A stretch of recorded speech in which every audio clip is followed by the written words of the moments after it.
നമുക്ക് ഈ ശുശ്രൂഷ ആരംഭിക്കാം. നമ്മുടെ ആരാധനയുടെ ആരംഭം പിതാവിൻ്റെയും പുത്രൻ്റെയും പരിശുദ്ധാത്മാവിൻ്റെ നാമത്തിൽ തന്നെ. ആമേൻ.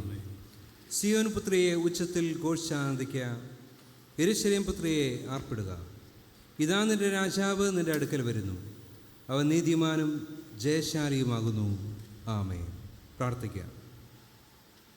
കരുണയും സ്നേഹവും നിറഞ്ഞ ഞങ്ങളുടെ സ്വർഗീയ പിതാവേ, കർത്താവെ, ഞങ്ങൾക്ക് ഒരുമിച്ച് ഈ വിശുദ്ധ ദിവസത്തിൽ അങ്ങയുടെ ആലയത്തിൽ ആയിരിക്കാൻ, കർത്താവെ, അങ്ങയെ ആരാധിപ്പാൻ അങ്ങ് ഞങ്ങളെ സഹായിക്കുന്ന കൃപയ്ക്കായിട്ട് നന്ദി കരേറ്റുന്നു. പ്രത്യേകിച്ച് ഈ ആഗമന നാളുകളിൽ കർത്താവിൻ്റെ വരവിനെ ധ്യാനിക്കുന്ന ഈ ദിവസങ്ങളിൽ ഞങ്ങൾക്ക് വേണ്ടി ഈ ലോകത്തിലേക്ക് ഇറങ്ങി വന്ന ആ കർത്താവിൻ്റെ ജനനത്തെ ഓർക്കുവാൻ, കർത്താവെ, അങ്ങയുടെ ദിവ്യമായ സ്നേഹത്തെ ഓർത്ത് അങ്ങേക്ക് നന്ദിയും സ്തോത്രവും കരയറ്റുവാൻ, അങ്ങേ ആരാധിപ്പാൻ അങ്ങ് ഞങ്ങളെ അവിടുന്ന് സഹായിക്കണമേ. ആരാധനയിലുടനീളം അങ്ങയുടെ ദിവ്യമായ സാന്നിധ്യം ഞങ്ങളോട് കൂടെ ഇരിക്കണമേ, വഴി നടത്തണമേ. പ്രാർത്ഥന കേൾക്കുന്നതിനായി സ്തോത്രം. യേശു ക്രിസ്തുവിൻ്റെ ധന്യമുള്ള നാമത്തിൽ തന്നെ. ആമേൻ.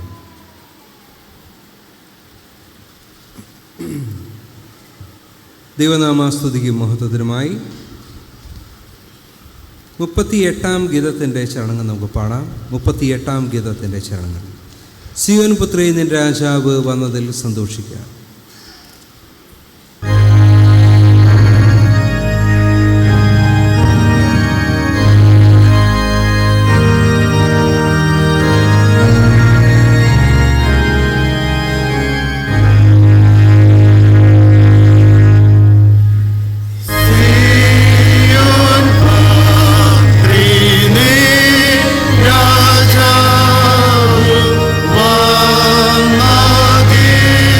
Sa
ക്രിസ്തേശുവിൽ വിശദീകരിക്കപ്പെട്ടവരും വിളിക്കപ്പെട്ട വിശുദ്ധന്മാരുമായുള്ളവരെ ഒരുവൻ.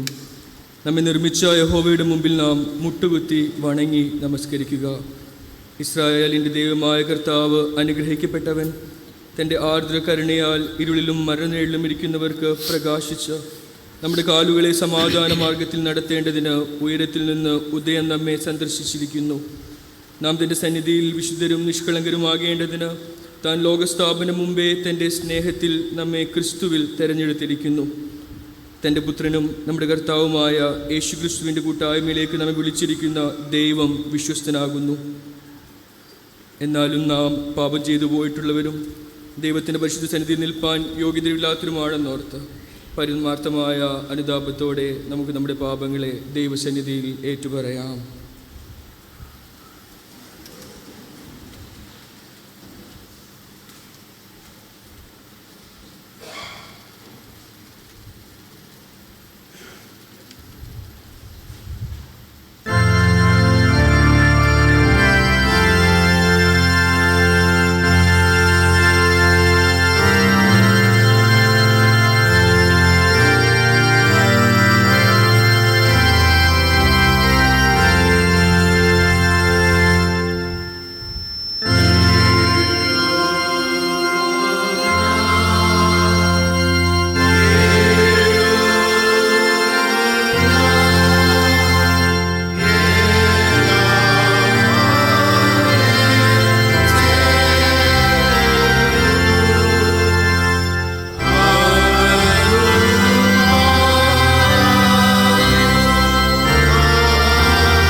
ഏറ്റവും അനുതാപമുള്ള ഹൃദയത്തോടുകൂടെ അപസ്വീകാര പ്രാർത്ഥനയിൽ ഒന്നാം പ്രാർത്ഥന നമുക്ക് ഒരുമിച്ച് ഉപയോഗിക്കാം. സർവശക്തനും അധികാരിയുമായവേ, ഞാൻ പിഴച്ചു കാണാതെ പോയ ആടിനെ പോലെ വഴിതെറ്റിപ്പോയിരിക്കുന്നു. ഞാൻ സ്വന്തം മോഹങ്ങളെയും ഉപായങ്ങളെയും അതിയായി അനുസരിച്ച് നടക്കുകയും പരിശുദ്ധമായ തിരുകൽപ്പനകളിൽ ലംഘിക്കുകയും ചെയ്തിരിക്കുന്നു. ചെയ്യേണ്ടത് ചെയ്യാതെയും അരുതാത്തത് ചെയ്തും പോയിരിക്കുന്നു. കർത്താവെ, നികൃഷ്ടപാപിയായ എന്നോട് കരുണയുണ്ടാകണമേ. മുമ്പിൽ കുറ്റം സ്വീകരിക്കുന്ന എന്നെ രക്ഷിക്കണമേ. ദൈവമേ, ഞങ്ങളുടെ കർത്താവായ യേശുക്രിസ്തു മുഖാന്തരം മനുഷ്യവംശത്തിന് നൽകിയിട്ടുള്ള വാഗ്ദാനങ്ങൾ ഓർത്ത് എന്നെയും യഥാസ്ഥാനപ്പെടുത്തണമേ.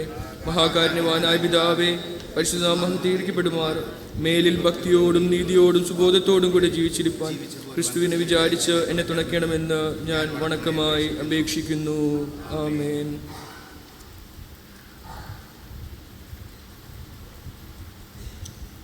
പാപങ്ങളെ ഓർത്ത് യഥാർത്ഥമായി ദുഃഖിച്ച് പശ്ചാത്താപപ്പെടുന്നവരും നമ്മുടെ വീണ്ടെടുപ്പുകാരനായ ക്രിസ്തു നിർവ്യാജം വിശ്വസിക്കുന്നവരും ആയുള്ളവരെയും മനസ്സും ജീവിതവും പുതുക്കപ്പെടണമെന്ന് ആഗ്രഹിക്കുന്നവർക്കെല്ലാവർക്കും പാപമോചനമുണ്ടെന്ന് വിശുദ്ധ സുവിശേഷത്തിൽ പറഞ്ഞിരിക്കുന്ന ആശ്വാസകരമായ സ്ഥിരവചനങ്ങൾ കേട്ടുകൊള്ളുവിൻ. സർവശക്തനായ ദൈവത്തിന് നമ്മോട് കരുണ തോന്നിയിട്ട് നമ്മുടെ അതിക്രമ നിമിത്തം മരണത്തിന് ഏൽപ്പിച്ചും നമ്മുടെ നീതീകരണത്തിനായി ഉയർപ്പിച്ചുമിരിക്കുന്ന തൻ്റെ വാത്സല്യപുത്രനായ യേശു ക്രിസ്തു മുഖാന്തരം നമ്മുടെ സർവ്വപാപങ്ങളെയും ക്ഷമിച്ചു തരുന്നു. അതുകൊണ്ട് യേശു ക്രിസ്തു തിരുസഭയ്ക്ക് നൽകിയിരിക്കുന്ന അധികാരത്തിനും കൽപ്പനയ്ക്കും അനുസാരമായി പിതാവ്, പുത്രൻ, പരിശുദ്ധാത്മാവ് എന്ന ദൈവനാമത്തിൽ ഞാൻ നിങ്ങളുടെ സർവ്വപാപങ്ങളുടെ മോചനത്തെ നിങ്ങളോട് അറിയിക്കുന്നു. എന്നാൽ അനുതാപം ഇല്ലാത്തവരും അവിശ്വാസികളും അവരുടെ പാപങ്ങൾ അവർ നിർത്തിയിരിക്കുന്നു എന്നും അവർ മനസ്സ് തിരിയാത്ത പക്ഷം ദൈവത്തിൻ്റെ കോപം അവരുടെ മേൽ വസിക്കും എന്നുകൂടി അറിയിക്കുന്നത് നമ്മുടെ കർത്താവ് രക്ഷകനുമായ യേശു ക്രിസ്തുവിൻ്റെ നാമത്തിലും തിരുക്കൽപ്പന പ്രകാരവുമാകുന്നു. ആമേൻ.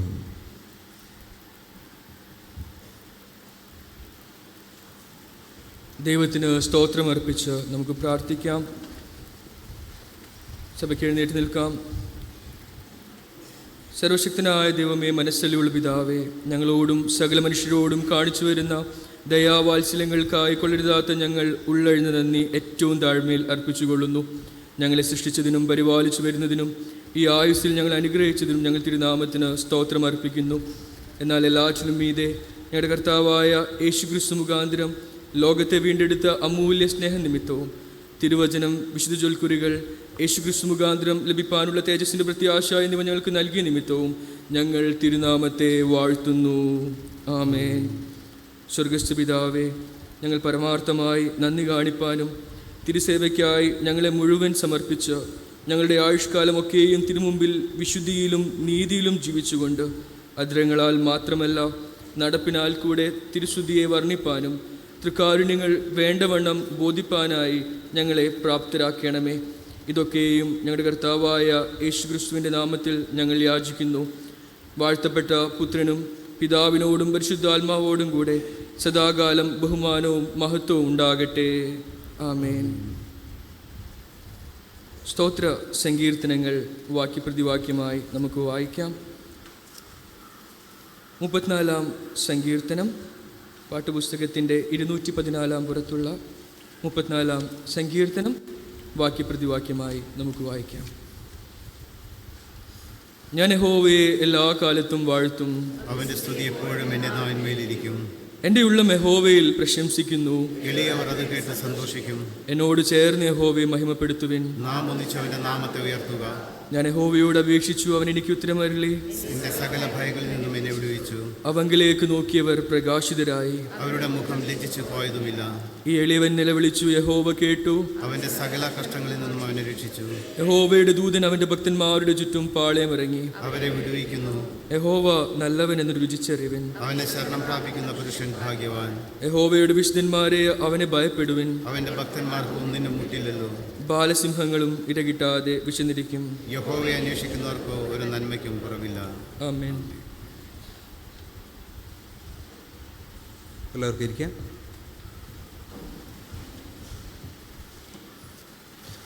വേദപാഠഭാഗങ്ങൾ വായിച്ചു കേൾക്കുന്നതിന് മുമ്പായി 62-ാം ഗീതത്തിൻ്റെ 1-ാമത്തെയും 2-ാമത്തെയും ചരണങ്ങൾ പാടാം. ഗീതം 62, കൃപാലുവിൻ്റെ പ്രതി അഗ്രാഹ്യ മെറ്റവും.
സഭയ്ക്കിരിക്കാം.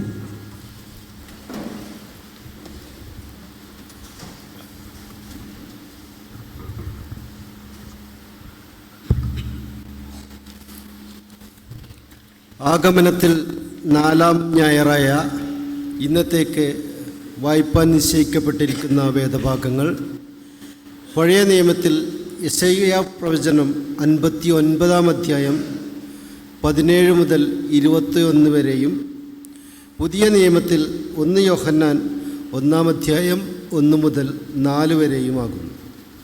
പഴയ നിയമത്തിൽ യെശയ്യാ പ്രവചനം 59-ാം അധ്യായം 17 മുതൽ 21 വരെ എഴുതപ്പെട്ടിരിക്കുന്ന ദൈവത്തിൻ്റെ വചനങ്ങളെ കേട്ടുകൊള്ളുവിൻ. അവൻ്റെ നീതി അവനെ താങ്ങി, അവൻ നീതി ഒരു കവചം പോലെ ധരിച്ചു രക്ഷ വരുത്തി.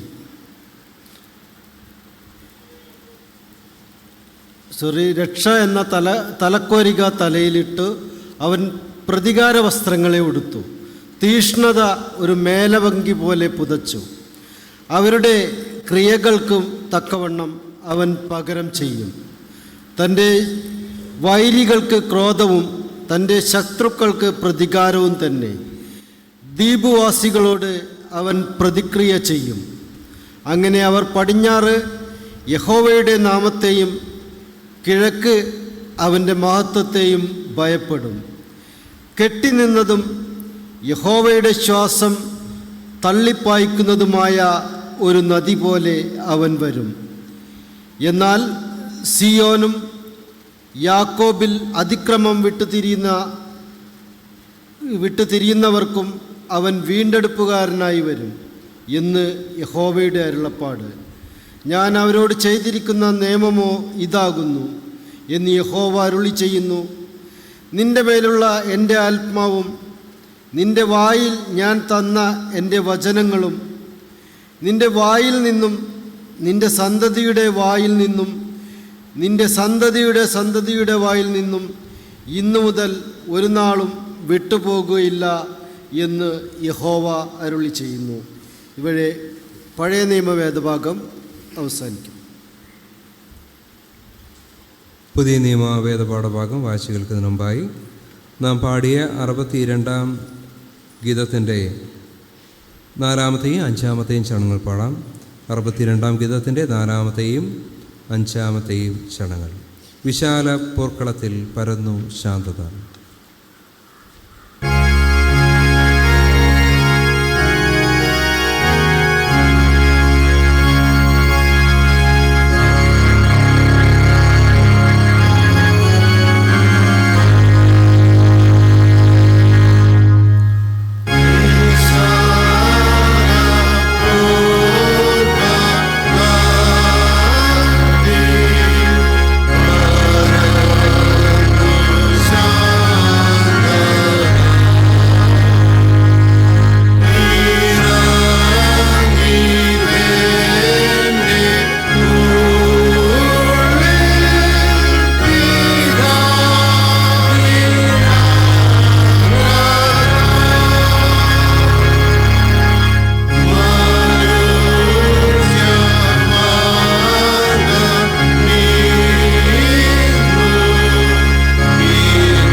പുതിയ നിയമത്തിൽ യോഹന്നാൻ എഴുതിയ 1-ാം ലേഖനം 1-ാം അധ്യായം 1 മുതൽ 4 വരെ എഴുതപ്പെട്ടിരിക്കുന്ന ദൈവത്തിൻ്റെ വചനങ്ങളെ കേട്ടുകൊള്ളുവിൻ.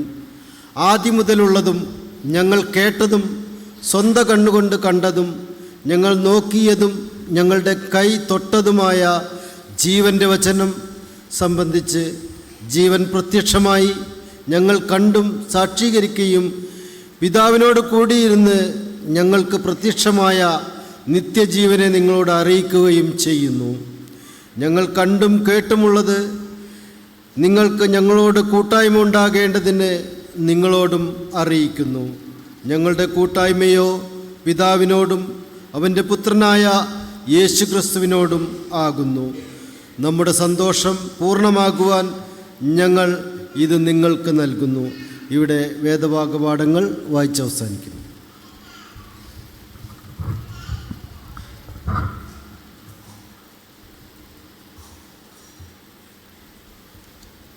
മനസ്സിലുള്ള പിതാവായ ദൈവം തിരുവചനത്തിൽ തൻ്റെ സമ്പൂർണ്ണ സ്നേഹം നമുക്ക് വെളിപ്പെടുത്തിയിരിക്കാലും ക്രിസ്തു യേശുവിൽ നമ്മെ തൻ്റെ സമൃദ്ധിയായ കൃപകൾക്ക് അംശികളാവാൻ ക്ഷണിച്ചിരിക്കാലും തന്നുള്ള വിശ്വാസം ഞാൻ പറയുന്നതിൻ്റെ പിന്നാലെയായി നിങ്ങളും സ്വീകരിച്ചു ചൊല്ലുവാൻ ഞാൻ നിങ്ങളെ പ്രബോധിപ്പിക്കുന്നു.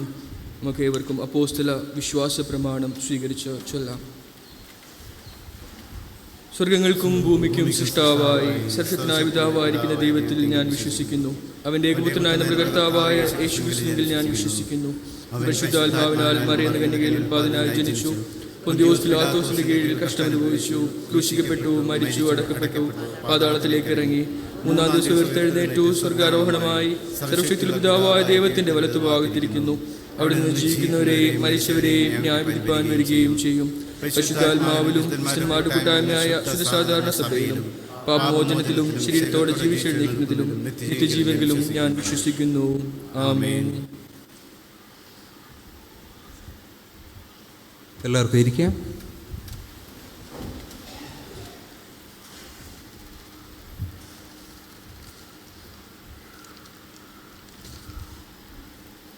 സഭയോട് അറിയിപ്പാനായിട്ടുള്ള കാര്യങ്ങൾ. കഴിഞ്ഞ ആഴ്ചയിൽ പൊതുവഴിപാടായിട്ട് ലഭിച്ചത് 8440 രൂപ, പൂർ ഫണ്ടിലേക്ക് ലഭിച്ചത് 1120 രൂപ, ജന്മദിന സ്തോത്രദാനമായിട്ട് ലഭിച്ചത് 200 രൂപ, ബൈബിൾ സൊസൈറ്റിയിലേക്ക് ലഭിച്ചത് 200 രൂപ, സെൻട്രൽ സ്കൂൾ ഓപ്പറേറ്ററായിട്ട് ലഭിച്ചത് 230 രൂപ. അങ്ങനെ ആകെ 10,790 രൂപ. 20/12/2024 വെള്ളിയാഴ്ച പ്രാർത്ഥനയിൽ സ്തോത്ര ആഴ്ചയായിട്ട് ലഭിച്ചത് 560 രൂപ. നമ്മുടെ സഭയിലെ ഒരു സഹോദരൻ നമ്മുടെ സഭയ്ക്ക് പ്രത്യേകിച്ച് ക്രിസ്മസുമായിട്ട് ബന്ധപ്പെട്ട് ഒരു 10,000 രൂപ സംഭാവനയായിട്ട് നൽകിയിട്ടുണ്ട്. കൂടാതെ വിധവാ സമ്മാനത്തിലേക്ക് 5,000 രൂപയും സെൻട്രൽ സ്കൂൾ കുട്ടികളുടെ സമ്മാനത്തിലേക്ക് 5,000 രൂപയും മെമ്മോറിയൽ പ്രൈസിലേക്ക് 5,000 രൂപയും തന്നിട്ടുണ്ട്. ആ പ്രിയപ്പെട്ട സഹോദരനോടുള്ള നന്ദി സ്നേഹവും ഞാൻ ഈ സമയത്ത് ദൈവനാമത്തിൽ അറിയിക്കട്ടെ. മറ്റൊരു സഹോദരൻ നമ്മുടെ ദേവാലയത്തിൻ്റെ നടുവിൽ ഉപയോഗിക്കുന്ന ചവിട്ടി മാറ്റിയിട്ട് പുതിയ ഒരു കാർപ്പറ്റ് വിരിക്കുന്നതിന് വേണ്ടി സംഭാവനയായി നൽകി. അതാണ് ഇന്ന് ആലയത്തിൽ ഉപയോഗിച്ചിരിക്കുന്നത്. അതുപോലെ തന്നെ നമ്മുടെ ഓൾട്ടറിലേക്ക് വിരിക്കുന്നതിനുള്ള ഒരു പുതിയ വിരിയും അദ്ദേഹം വാങ്ങിച്ച് നൽകിയിട്ടുണ്ട്. ആ പ്രിയ സഹോദരനോടും കുടുംബത്തോടുമുള്ള നന്ദി സ്നേഹവും ഞാൻ ഈ സമയത്ത് ദൈവനാമത്തിൽ അറിയിക്കട്ടെ. പ്രിയപ്പെട്ടവരെ, ദൈവം ധാരാളമായിട്ട് അനുഗ്രഹിക്കട്ടെ എന്ന് ഈ സമയത്ത് പ്രാർത്ഥിക്കുന്നു. നമ്മുടെ വർഷാന്ത്യത്തിലേക്ക് നമ്മൾ കടന്നു വന്നിരിക്കുകയാണ്.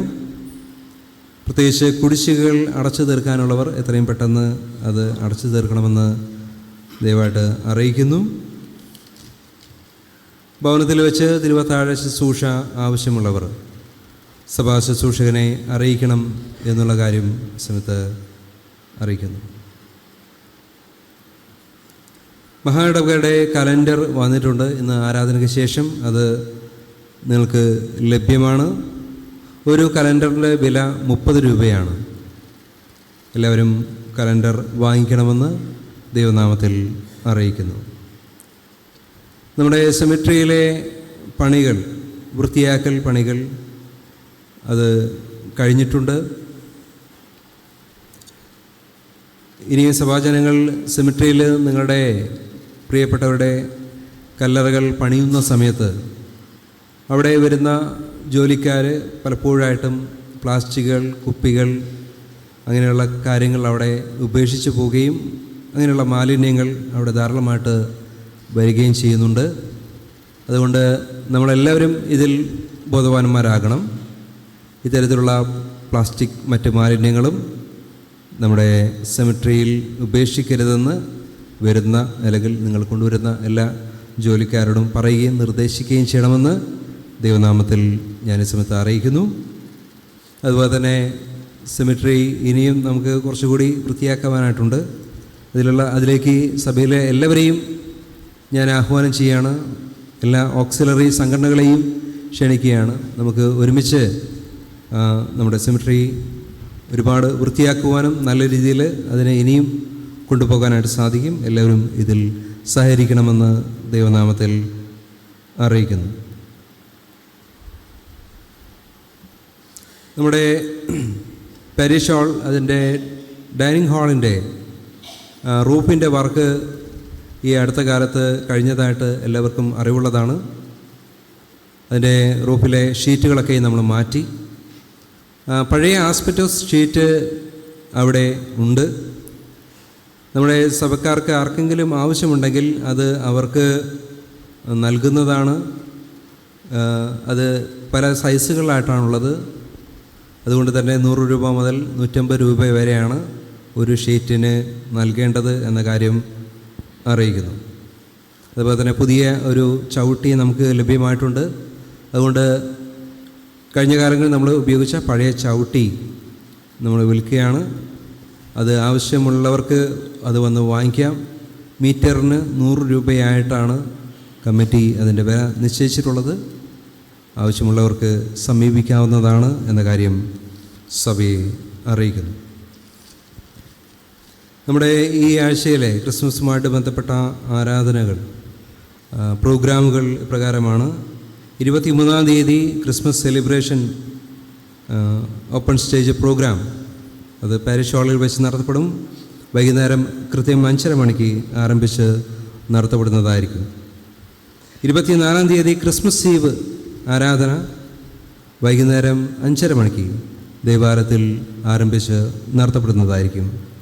25-ാം തീയതിയുള്ള ക്രിസ്മസ് ആരാധന രാവിലെ 8 മണിക്ക് ആരംഭിച്ച് നടത്തപ്പെടുന്നതായിരിക്കും.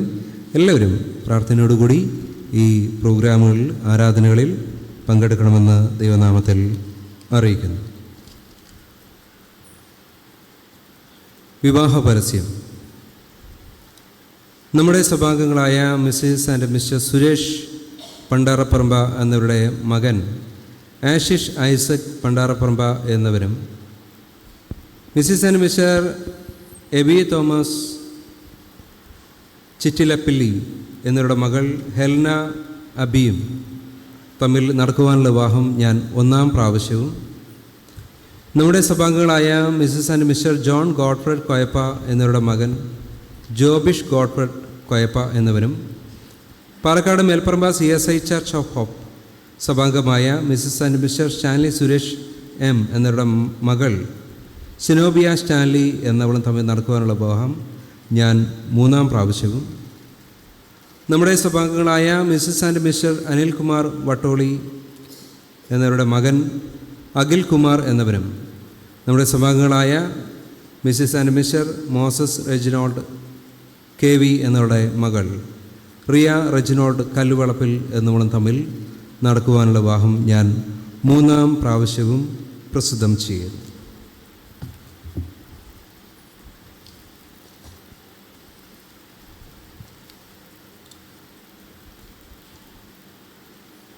ക്രിസ്തു ശിഷ്യരായ ഇവരെ സഭാംഗങ്ങൾ പ്രാർത്ഥനയിൽ ഓർത്തുകൊള്ളുവാൻ അപേക്ഷിക്കുന്നു. ഇവർ യോഗ്യമായ നിലയിൽ വിശുദ്ധ വിവാഹാവസ്ഥയിൽ പ്രവേശിപ്പാനും ക്രിസ്ത്യാനികൾക്ക് പറ്റിയ വിധത്തിൽ ജീവിതം നയിപ്പാനും ഒടുവിൽ നിത്യരക്ഷ പ്രാപിപ്പാനും ദൈവം ഇവർക്ക് കൃപ നൽകുമാറാട്ടെ. എന്നാൽ ഇവർ വിശുദ്ധ വിവാഹാവസ്ഥയിൽ പ്രവേശിക്കാതിരിക്കേണ്ടതിന് വല്ല കാരണമാകട്ടെ, ന്യായമായ വല്ല തടസ്സമാകട്ടെ, നിങ്ങളിൽ ആർക്കെങ്കിലും അറിവുണ്ടെങ്കിൽ ആയത് തക്ക സമയത്ത് ബോധിപ്പിച്ചു കൊള്ളണം. അല്ലാത്ത പക്ഷം പിന്നീട് ഇതിൽ ആക്ഷേപിക്കാതിരിക്കുകയും വേണം. വിവാഹം കഴിപ്പാൻ നിശ്ചയിച്ചിരിക്കുന്നത്, വിവാഹാവസ്ഥയെ സ്ഥാപിച്ചിരിക്കുന്നത് ദൈവം തന്നെ ക്രിസ്തു മുഖാന്തരം തൻ്റെ കൃപയും അനുഗ്രഹവും നൽകി ഇവരുടെ ഉദ്ദേശം സാധിപ്പിക്കുമാറാകട്ടെ. ആമേൻ. നമ്മുടെ സഭാംഗമായിരുന്ന ജോസഫ് സുമിത്രൻ അന്തുരുവളപ്പിൽ 73 വയസ്സ് 16/12/2024 വൈകുന്നേരം കർത്താവിൻ്റെ സന്നിധിയിലേക്ക് ചേർക്കപ്പെട്ടു. അദ്ദേഹത്തിൻ്റെ അന്ത്യശുശ്രൂഷകൾ 17/12/2024 നമ്മുടെ CSI ഫ്രഷ് മെമ്മോറിയൽ സെമിട്രിയിൽ വെച്ച് നടത്തപ്പെടുകയുണ്ടായി. വേർപാടിൻ്റെ ദുഃഖത്തിലായിരിക്കുന്ന പ്രിയപ്പെട്ടവരെ സഭാജനങ്ങൾ പ്രാർത്ഥനയിൽ ഓർക്കണമെന്ന് ദൈവനാമത്തിൽ അറിയിക്കുന്നു.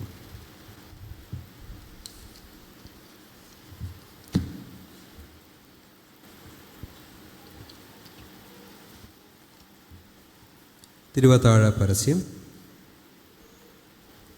കർത്താവിൽ പ്രിയപ്പെട്ടവരെ, ഈ വരുന്ന വർഷാന്ത്യ ആരാധനയിൽ, ഡിസംബർ 31 വർഷാന്ത്യ ആരാധനയിൽ ദൈവകൃപയാ തിരുവത്താഴം ആചരിപ്പാൻ നിശ്ചയിച്ചിരിക്കുന്നു. ഇപ്പോൾ ഇവിടെ കൂടി വന്നിരിക്കുന്നവർ ആരും ആ അത്താഴത്തിൽ പങ്കെടുക്കാതിരിക്കരുതെന്ന് ദൈവനാമത്തിൽ ഞാൻ അപേക്ഷിക്കുന്നു. അതിൽ ചേരുവാൻ ദൈവം തന്നെയാകുന്നു സ്നേഹത്തോടു കൂടി നിങ്ങളെ ക്ഷണിച്ചിരിക്കുന്നത്. തിരുവത്താഴത്തിൽ പരിശുദ്ധനായ ദൈവം പാപികളായ നമ്മോട് കൂട്ടായ്മ ചെയ്യുവാൻ ആഗ്രഹിക്കുകയും തൻ്റെ സ്വർഗീയ ദാനങ്ങളിൽ പങ്കാളികളാകുവാൻ നമ്മെ ക്ഷണിക്കുകയും ചെയ്യുന്നു. ഒരു മനുഷ്യൻ വലിയ വിരുന്നൊരുക്കി ക്ഷണിക്കപ്പെട്ടവർ വന്നിരുന്ന് ഉണ്ണുകയല്ലാതെ വേറൊന്നും വേണ്ടാതിരിക്കെ അവർ നന്ദി കെട്ടവരായി സദ്യയ്ക്ക് വരുവാൻ കൂട്ടാക്കിയില്ലെന്ന് വരികിൽ അത് എത്ര വേദന വരുത്തുന്ന കാര്യമാണ് എന്ന് നിങ്ങൾ ഗ്രഹിക്കുമല്ലോ. എനിക്ക് ലൗകിക കാര്യ നിമിത്തം മുടക്കമുള്ളതിനാൽ ഞാൻ അത്താഴത്തിൽ ചേരുന്നില്ലെന്ന് ഒരാൾക്ക് എളുപ്പം പറയാം. എന്നാൽ ഇങ്ങനെയുള്ള ഒഴിവ് കഴിവുകൾ ദൈവം സ്വീകരിക്കുകയില്ല, സമ്മതിക്കുകയുമില്ല. ഞാൻ വലിയ പാപിയാകുന്നു, അതുകൊണ്ട് തിരുവത്താഴത്തിൽ ചേരുവാൻ ഞാൻ ഭയപ്പെടുന്നു എന്ന് ഒരുവൻ പറയുമായിരിക്കും. അങ്ങനെയുള്ളവർ മാനസാന്തരപ്പെട്ട് നന്നാകാത്തത് എന്തുകൊണ്ടാകുന്നു?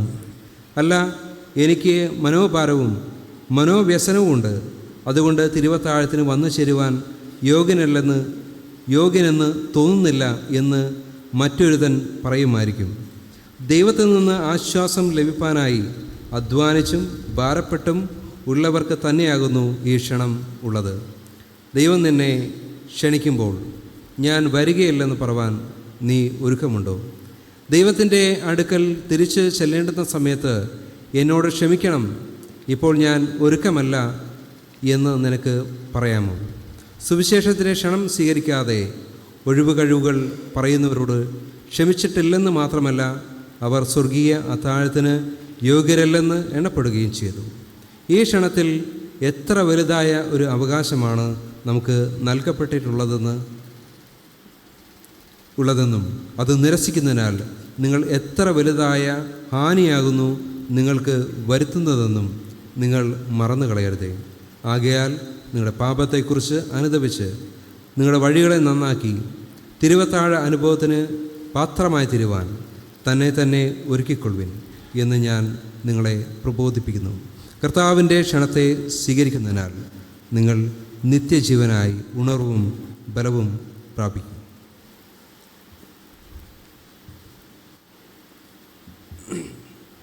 ഇവിടെ സഭയോട് അറിയിക്കാനുള്ള കാര്യങ്ങൾ അറിയിച്ചു കഴിഞ്ഞു. ഈ സമയത്ത് കഴിഞ്ഞ ആഴ്ചയിൽ ജന്മദിനം കൊണ്ടാടിയവരുടെ പേരുകൾ ഈ സമയത്ത് വായിക്കുന്നു. പ്രകാശ് പ്രശാന്ത് കുമാർ പണ്ടാറപ്പറമ്പ, സുമിത മാത്യൂസ് ചിരപ്പുറത്ത്, ജലജ വർഗീസ്,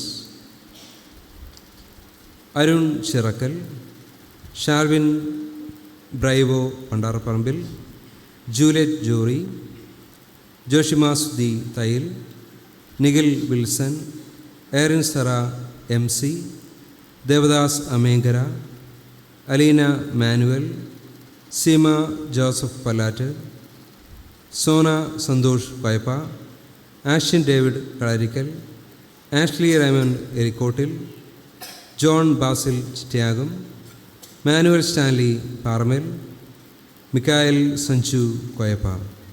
ഈ പ്രിയപ്പെട്ടവരെ നമുക്ക് പ്രാർത്ഥനയിൽ ഓർക്കാം. അതുപോലെ വിവാഹവാർഷികം കൊണ്ടാടിയവരെയും മറ്റ് പലവിധമായിട്ടുള്ള ദൈവകൃപകൾ ലഭിച്ചവരെയും നമുക്ക് ഈ സമയത്ത് പ്രാർത്ഥനയിൽ ഓർക്കാം. 231 ഗീതത്തിൻ്റെ 1-ാമത്തെ ചരണം പാടാം.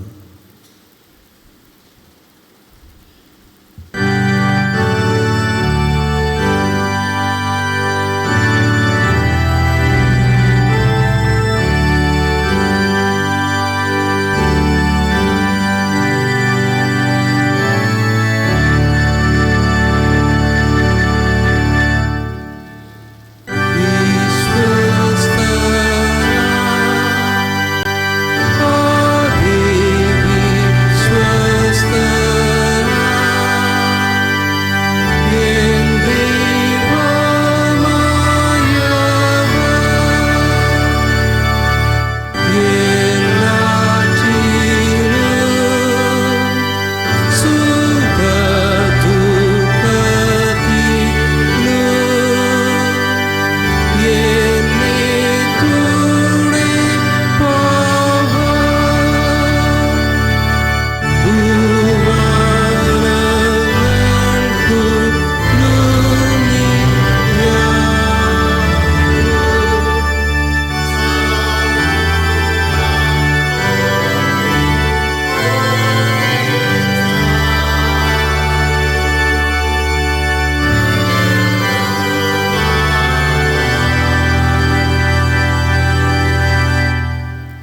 പ്രാർത്ഥിക്കാം. ഞങ്ങളുടെ ഗമനത്തെയും ആഗമനത്തെയും ഇന്നും എന്നും പരിപാലിക്കുന്ന ദൈവമേ, നിത്യവും പുതുക്കത്തിൻ്റെ അനുഭവത്തിലേക്ക് ഞങ്ങളെ നയിക്കുന്ന കർത്താവേ, ഓരോ നിമിഷവും ഞങ്ങളുടെ ജീവിതത്തോടൊപ്പം സഞ്ചരിക്കുന്ന പരിശുദ്ധാത്മാവേ, ജീവിതത്തിൻ്റെ ഓരോ നിമിഷവും അങ്ങ് നൽകുന്ന ദാനമാണല്ലോ. അവിടുത്തെ ദാനങ്ങളല്ലാതെ അടിയങ്ങളുടെ ജീവിതത്തിൽ ഒന്നുമില്ല. ആ ദാനങ്ങൾക്ക് സ്തോത്രമർപ്പിക്കുന്ന ഏറ്റവും മനോഹരമായ ഈ സമയത്ത് പരിശുദ്ധാത്മാവിനാൽ കർത്താവെ, കഴിഞ്ഞ ആഴ്ചക്കാലം ജന്മദിനവും വിവാഹവാർഷികവും ആഘോഷിച്ച പ്രിയമക്കളെ അനുഗ്രഹിക്കണമേ, നിറയ്ക്കണമേ എന്ന് അപേക്ഷിക്കുന്നു കർത്താവെ. വ്യത്യസ്തങ്ങളായ പ്രാർത്ഥനാ ആവശ്യങ്ങളാൽ, സ്തോത്രഗീതങ്ങളാൽ പ്രിയമക്കൾ ഇവിടെ മുട്ടുകുത്തി നിൽക്കുമ്പോൾ കർത്താവെ, അവരുടെ ഓരോ പ്രാർത്ഥനകളും കേട്ട് അവർ നിമിഷം ആഗ്രഹിക്കുന്ന ഓരോ ആഗ്രഹങ്ങൾക്കും ഉത്തരം നൽകി അവരെ അനുഗ്രഹിക്കണമേ, വഴി നടത്തണമേ എന്ന് പ്രാർത്ഥിക്കുന്നു കർത്താവെ. ആരോഗ്യത്തോടൊപ്പം കർത്താവിൻ്റെ കൃപ കൂടെയിരുന്ന്, ജീവിതാവശ്യങ്ങളോടൊപ്പം കർത്താവിൻ്റെ കൃപ കൂടെയിരുന്ന്, പ്രിയപ്പെട്ടവരുടെ കുടുംബത്തോടൊപ്പം കർത്താവിൻ്റെ കൃപ കൂടെയിരുന്ന് സാക്ഷ്യത്തിൻ്റെ അനുഗ്രഹത്തിൻ്റെ ഒരു പുതിയ വർഷത്തിലേക്ക് പ്രിയ മക്കളെ വഴി നടത്തണമേ എന്ന് അപേക്ഷിക്കുന്നു കർത്താവെ. അങ്ങനെ അടുത്തൊരു വർഷവും അവരുടെ ജീവിതത്തിൻ്റെ പുതിയ അനുഭവങ്ങളിലേക്ക് പോകുമ്പോൾ കർത്താവ് കൃപ ചെയ്തു, കർത്താവ് വഴി നടത്തി എന്ന പ്രാർത്ഥനയോടുകൂടെ സ്തോത്രത്തോടുകൂടി ആയിരിക്കുവാൻ സഹായിക്കണമേ. പ്രിയമക്കളെ അനുഗ്രഹിക്കുന്നതിനാൽ സ്തോത്രം ചെയ്യുന്നു.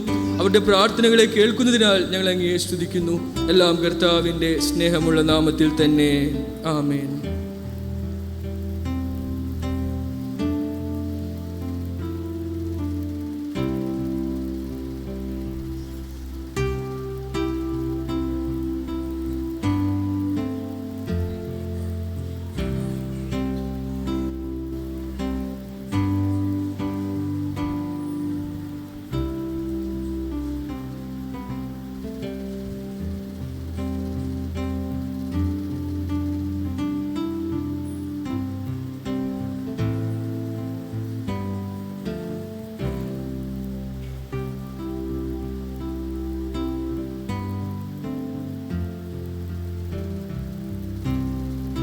ത്രിയേക ദൈവത്തിൻ്റെ കൃപയും സ്നേഹവും സഹവാസവും പ്രിയമക്കളോടൊപ്പം അവരുടെ ജീവിതങ്ങളോടൊപ്പം സദാകാലം ഉണ്ടായിരിക്കട്ടെ. ആമേൻ.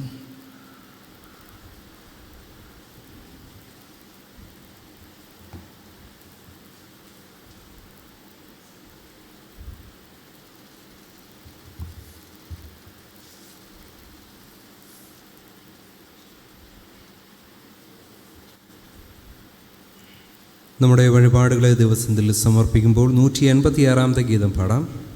ഗീതം 186. ഏത് പാശവും തകർക്കും നല്ല മെയ്പ്പനാം പ്രഭു.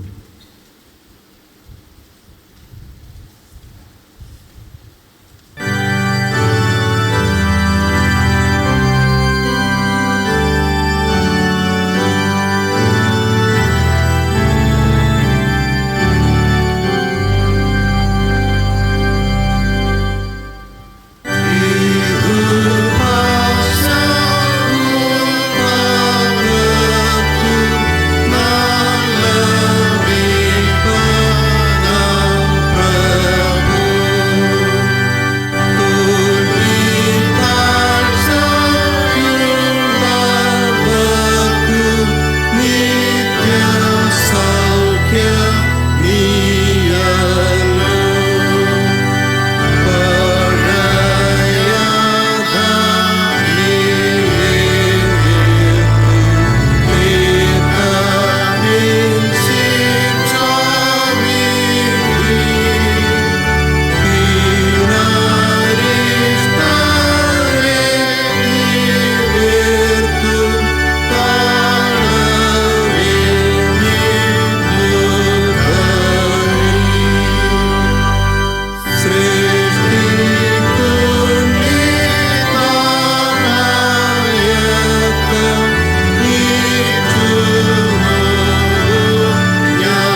വഴിപാടുകളെ ദൈവകരങ്ങളിൽ സമർപ്പിച്ച് നമുക്ക് പ്രാർത്ഥിക്കാം. എല്ലാ നിലദാനങ്ങളുടെയും ഉടമയായ സ്വർഗീയ കർത്താവേ, സഭ ഇപ്പോൾ അർപ്പിച്ചിരിക്കുന്ന എളിയ കാഴ്ച വിശദീകരിച്ച് സുഗ്രാഹിയാഗമായി സ്വീകരിച്ച തിരുനാമത്തിൻ്റെ മഹത്വത്തിനായി ഉപയോഗിക്കണമേ. ഞങ്ങൾ സമർപ്പിക്കുന്നതെല്ലാം അങ്ങയുടെ കയ്യിൽ നൽകുന്ന ദാനമാകുന്നുവല്ലോ. ഞങ്ങളെയും ഞങ്ങളുടെ ഈ ദാനത്തെയും അങ്ങ് കൈക്കൊണ്ട് അനുഗ്രഹിക്കണമേ എന്ന് ഏറ്റവും താഴ്മയോടുകൂടെ ഞങ്ങൾ അപേക്ഷിക്കുന്നു. ആമേൻ. എല്ലാവർക്കും ഇരിക്കാം. മധ്യസ്ഥ പ്രാർത്ഥനയ്ക്കായിട്ട് നമ്മെ തന്നെ ഒരുക്കാം.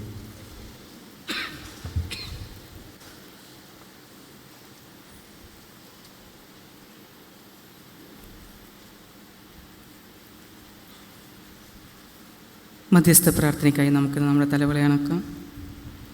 ഓരോരുവനും മറ്റുള്ളവർക്ക് വേണ്ടി പ്രാർത്ഥിക്കണമെന്ന് വിശുദ്ധ അപ്പോസ്തലൻ മുഖാന്തരം നമ്മുടെ കർത്താവ് അരുളി ചെയ്തിരിക്കുക. നമുക്ക് പക്ഷവാദം ചെയ്തു പ്രാർത്ഥിക്കാം. ഓരോ അപേക്ഷയുടെയും പിന്നാലെ കർത്താവെ ഞങ്ങളെ കേൾക്കണമെന്ന് സഭയ്ക്ക് പ്രതിവാക്യം പറയാം. കർത്താവെ ഞങ്ങളെ കേൾക്കണമേ. സാർവത്രിക തിരുസഭയ്ക്ക് വേണ്ടി പ്രാർത്ഥിക്കാം.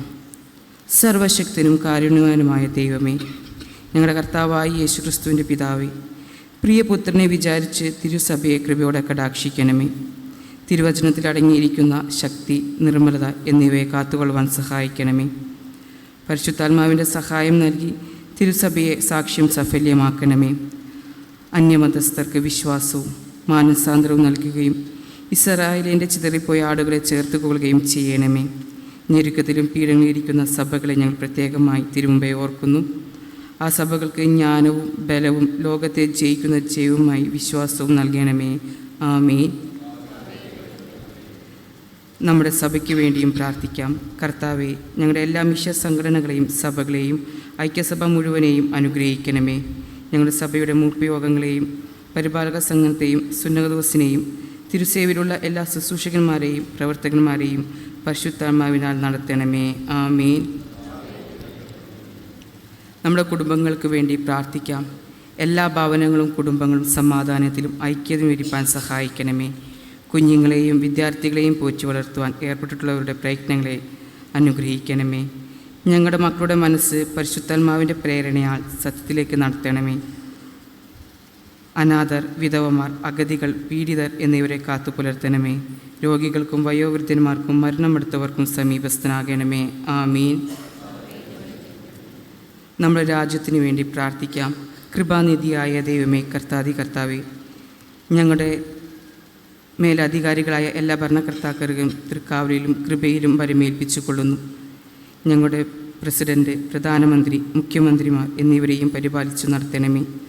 അധികാരസ്ഥരായ എല്ലാവർക്കും പക്ഷപാതം കൂടാതെ നീതിയോടെ ഞങ്ങൾ ഭരിപ്പാനുള്ള ജ്ഞാനവും വിവേകവും നൽകണമേ. ഞങ്ങൾ ഭാരതഖണ്ഡത്തിലെ നിവാസികളെയും എല്ലാവരെയും അനുഗ്രഹിക്കണമേ. എല്ലാവരിലും കരുണയും സത്യവും സമാധാനവും നിലനിന്ന് പോരുവാൻ തുണയ്ക്കണമേ. ആമീൻ. നമ്മുടെ ആരോഗ്യത്തിനും ഭദ്രതയ്ക്കും വേണ്ടി പ്രാർത്ഥിക്കാം. കർത്താവേ, ഞങ്ങളുടെ നാടും നഗരവും കരുണയോടെ പാലിക്കണമേ. യുദ്ധമത്സരങ്ങളിൽ നിന്നും അഗ്നിബാധ, പെരുവെള്ളം എന്നീ ആപത്തുകളിൽ നിന്നും മഹാമാരി, പകർച്ചവ്യാധി, ക്ഷാമം എന്നിവയിൽ നിന്നും പെട്ടെന്നുള്ള മരണത്തിൽ നിന്നും ഞങ്ങളെ ഉദ്ധരിക്കണമേ. ആമീൻ. രോഗികൾക്ക് വേണ്ടി പ്രാർത്ഥിക്കാം. രോഗികളെയും കഷ്ടപ്പെടുന്നവരെയും ഓർത്തുകൊള്ളണമേ. അവർ തങ്ങളുടെ ഭാരം ക്ഷമയോടെ വഹിപ്പാനും പൂർണ്ണമായി ദിവ്യ കൈകളിൽ ആശ്രയിപ്പാനും തിരുസാന്നിധ്യത്തിൽ ആശ്വാസം കണ്ടെത്തുവാനും കൃപ ചെയ്യണമേ. മരണത്തിൽ നിന്നും നീക്കം വന്ന് വിലാപവും കരച്ചിലും ദുഃഖവും തീർന്ന് നീ ഞങ്ങളുടെ സകല കണ്ണുനീരും തുടച്ചു കളയുന്ന നാൾ വേഗം വരുത്തണമേ. ആമീൻ. ദൂരസ്ഥരായ മിത്രങ്ങൾക്ക് വേണ്ടി പ്രാർത്ഥിക്കാം. ദൈവമേ, ഞങ്ങളുമായി സ്നേഹബാന്ധവത്തിലിരിക്കുന്ന എല്ലാവരെയും തിരുക്കാവലിന് വരമേൽപ്പിച്ചു കൊള്ളുന്നു. ഞങ്ങളുടെ സഭയുടെ അംഗങ്ങളായി ഞങ്ങളിൽ നിന്നും അകന്ന് ദൂരരാജ്യങ്ങളിലിരിക്കുന്ന എല്ലാവരുടെയും മധ്യ സാന്നിധ്യം ചെയ്യണമേ. തിരുക്കൂട്ടായ്മയിൽ നിന്നും അകന്നിരിപ്പാൻ അവരെയും സമ്മതിക്കാതെ ധന്യവും പരിശുദ്ധവുമായ തിരുസംസ്കൃതത്തിൽ ഞങ്ങളോടൊന്നിച്ച് അവരെയും കാത്തു സൂക്ഷിക്കണമേ. ആമീൻ. ലോകസമാധാനത്തിനു വേണ്ടി പ്രാർത്ഥിക്കാം. സകല മനുഷ്യരുടെയും ഹൃദയത്തിൽ സമാധാനത്തിനായുള്ള ഉന്മയായ ആകാംക്ഷ ഉജ്ജ്വലിപ്പിക്കണമേ. ഭൂമിയിലെ സകല വംശങ്ങളുടെയും നന്മയ്ക്ക് വേണ്ടി കൂടി ആലോചിക്കുന്ന എല്ലാവരെയും നിർമ്മലവും സമാധാനപരവുമായ ദിവ്യജ്ഞാനത്താൽ വഴി നടത്തണമേ. യുദ്ധമത്സരങ്ങളിൽ നിന്നും ഞങ്ങളെ കാത്തുകൊള്ളണമേ. ദൈവസ്നേഹത്തിൻ്റെ പരിജ്ഞാനം കൊണ്ട് സർവ്വഭൂമിയും നിറയ്ക്കുമാറാകണമേ. ആമീൻ. ഒടുവിലായി നമുക്ക് നമ്മുടെ മരണനാഴികയെ ഓർക്കാം. വിശുദ്ധന്മാർ തങ്ങളുടെ ചുറ്റും പാളയം ഇറങ്ങി. ഇപ്പോൾ ജീവമാർഗത്തിലും പിന്നീട് ഞങ്ങളുടെ മരണനാഴികയിലും ഞങ്ങളെ കാത്തുകൊള്ളുന്നതിനായി ഞങ്ങളെ സഹായിക്കണമേ. മഹാകാരുണ്യമായ പിതാവേ, ഞങ്ങളുടെ രക്ഷകനായ ക്രിസ്തുവിൻ്റെ നാമത്തിൽ ഞങ്ങൾ വിനയമായി യാചിക്കുന്നത് കൃപയോടെ കേൾക്കണമേ. ആമീൻ.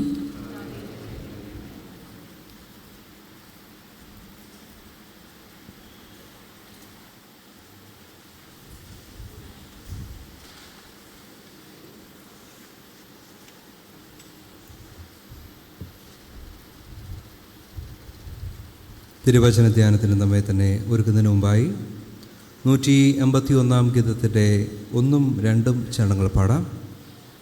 ഇന്ന് നമ്മുടെ ആരാധനയിൽ നമ്മുടെ സഭാംഗങ്ങളായിരിക്കുന്ന 2 ശുശ്രൂഷകർ നമ്മോട് കൂടെ ആയിരിക്കുന്നു. പ്രത്യേകിച്ച് റിബിനച്ചൻ ഇന്ന് നമ്മുടെ ആരാധന നമ്മോട് കൂടെയുണ്ട്. അച്ഛൻ കഴിഞ്ഞ കുറച്ച് നാളുകളായിട്ട് NCCIയിൽ തൻ്റെ സേവനം ചെയ്തുകൊണ്ടിരിക്കുന്നു. അച്ഛൻ്റെ സാന്നിധ്യം അനുഗ്രഹമാണ്. അതുപോലെ തന്നെ ഇന്ന് സെമിനാരിയിൽ പഠിച്ചുകൊണ്ടിരിക്കുന്ന വിപിൻ ഉപദേശി നമ്മോട് കൂടെയുണ്ട്. നമ്മുടെ സഭയിലെ അംഗം തന്നെയാണ് ഉപദേശിയാണ് ഇന്നത്തെ തിരുവചന ധ്യാനം നയിക്കുന്നത്. അതിനു മുമ്പായി 151 ഗീതത്തിൻ്റെ 1ാമത്തെയും 2ാമത്തെയും ചരണങ്ങൾ നമുക്ക് പാടാം. സ്വവംശം യേശു രക്ഷിപ്പാൻ വിളങ്ങി ഭൂമിയിൽ.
പ്രാർത്ഥിക്കാം.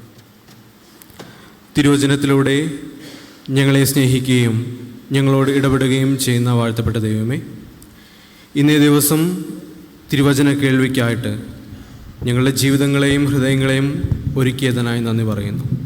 അല്പനേരം അവിടുത്തെ തിരുവചനവുമായിട്ട് ഞങ്ങളായിരിക്കുമ്പോൾ ദിവ്യമായ പൊരുളുകളെ തിരിച്ചറിയുവാൻ തക്കവണ്ണം ഞങ്ങളുടെ ഹൃദയങ്ങളെ അങ്ങ് വിശാലമാക്കണമേ. പ്രത്യേകിച്ച് ഞങ്ങൾക്കറിയാം, തിരുവചനം ഉച്ചരിക്കുവാനോ ശ്രവിക്കുവാനോ ഞങ്ങൾ യോഗ്യതയുള്ളവരല്ല. എങ്കിലും കർത്താവെ, അവിടുന്ന് ഞങ്ങളെ യോഗ്യരെന്ന് എണ്ണിയിരിക്കുന്ന കൃപയ്ക്ക് നന്ദി പറയുന്നു. അടിയനെ അങ്ങ് മറക്കണമേ, അങ്ങയെ പ്രകാശിപ്പിക്കണമേ, അവിടുത്തെ ശബ്ദം കേൾപ്പിക്കണമേ. കൂടി വന്നിരിക്കുന്ന ഓരോ മക്കളുടെ ഹൃദയങ്ങളിലെ ധ്യാനവും നാഥ അവിടത്തേക്ക് ഏറ്റവും പ്രസാദകരവും ഇമ്പകരവുമാക്കി തീർക്കുമാറാക്കണമേ. ആമേൻ. ഇരിക്കാം.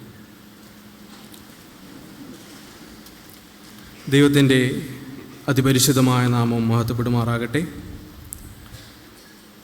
ഇന്നേ ദിവസം തിരുവചന ധ്യാനത്തിനായിട്ട് എല്ലാ മുഖാന്തരങ്ങളും സാധ്യതകളും ഒരുക്കി തന്ന സർവശക്തനായ ദൈവം തമ്പുരാനോട് ഉള്ള നന്ദിയും സ്തുതിയും സ്തോത്രവും അർപ്പിക്കുന്നതോടൊപ്പം ഓരോ തവണ സെമിനാരികളിൽ നിന്ന് ലീവിന് വരുമ്പോഴും ദേവാലയത്തിലെ ആരാധനകളിൽ ഭാഗവാക്കാകുവാനായിട്ട് അവസരം നൽകുകയും പ്രചോദനം നൽകുകയും ചെയ്യുന്ന ഇടവക അധ്യക്ഷനോടുള്ള ഹൃദയം നിറഞ്ഞ നന്ദിയും സ്നേഹത്തെയും അറിയിക്കുന്നു. കമ്മിറ്റി അംഗങ്ങളോടുള്ള സ്നേഹത്തെ അറിയിക്കുന്നു. എൻ്റെ സുഹൃത്തും അതിലുപരി വളരെ ഡീപ്പായിട്ടുള്ളൊരു ബന്ധമാണ് റിബിൻ അച്ഛനോടുമുള്ളത്. അച്ഛൻ്റെ സാന്നിധ്യം ഏറ്റവും സന്തോഷമുണ്ട്. അച്ഛനോടുള്ള സ്നേഹത്തെയും ഈ സമയത്ത് അറിയിക്കുകയും ചെയ്യുകയാണ്. കൂടാതെ കടന്നു വന്നിട്ടുള്ള എല്ലാ പ്രിയപ്പെട്ടവരോടും ഇന്നും ജീവിക്കുന്ന യേശു കർത്താവിൻ്റെ നാമത്തിലുള്ള സ്നേഹവന്ദനത്തെയും അറിയിക്കുന്നു.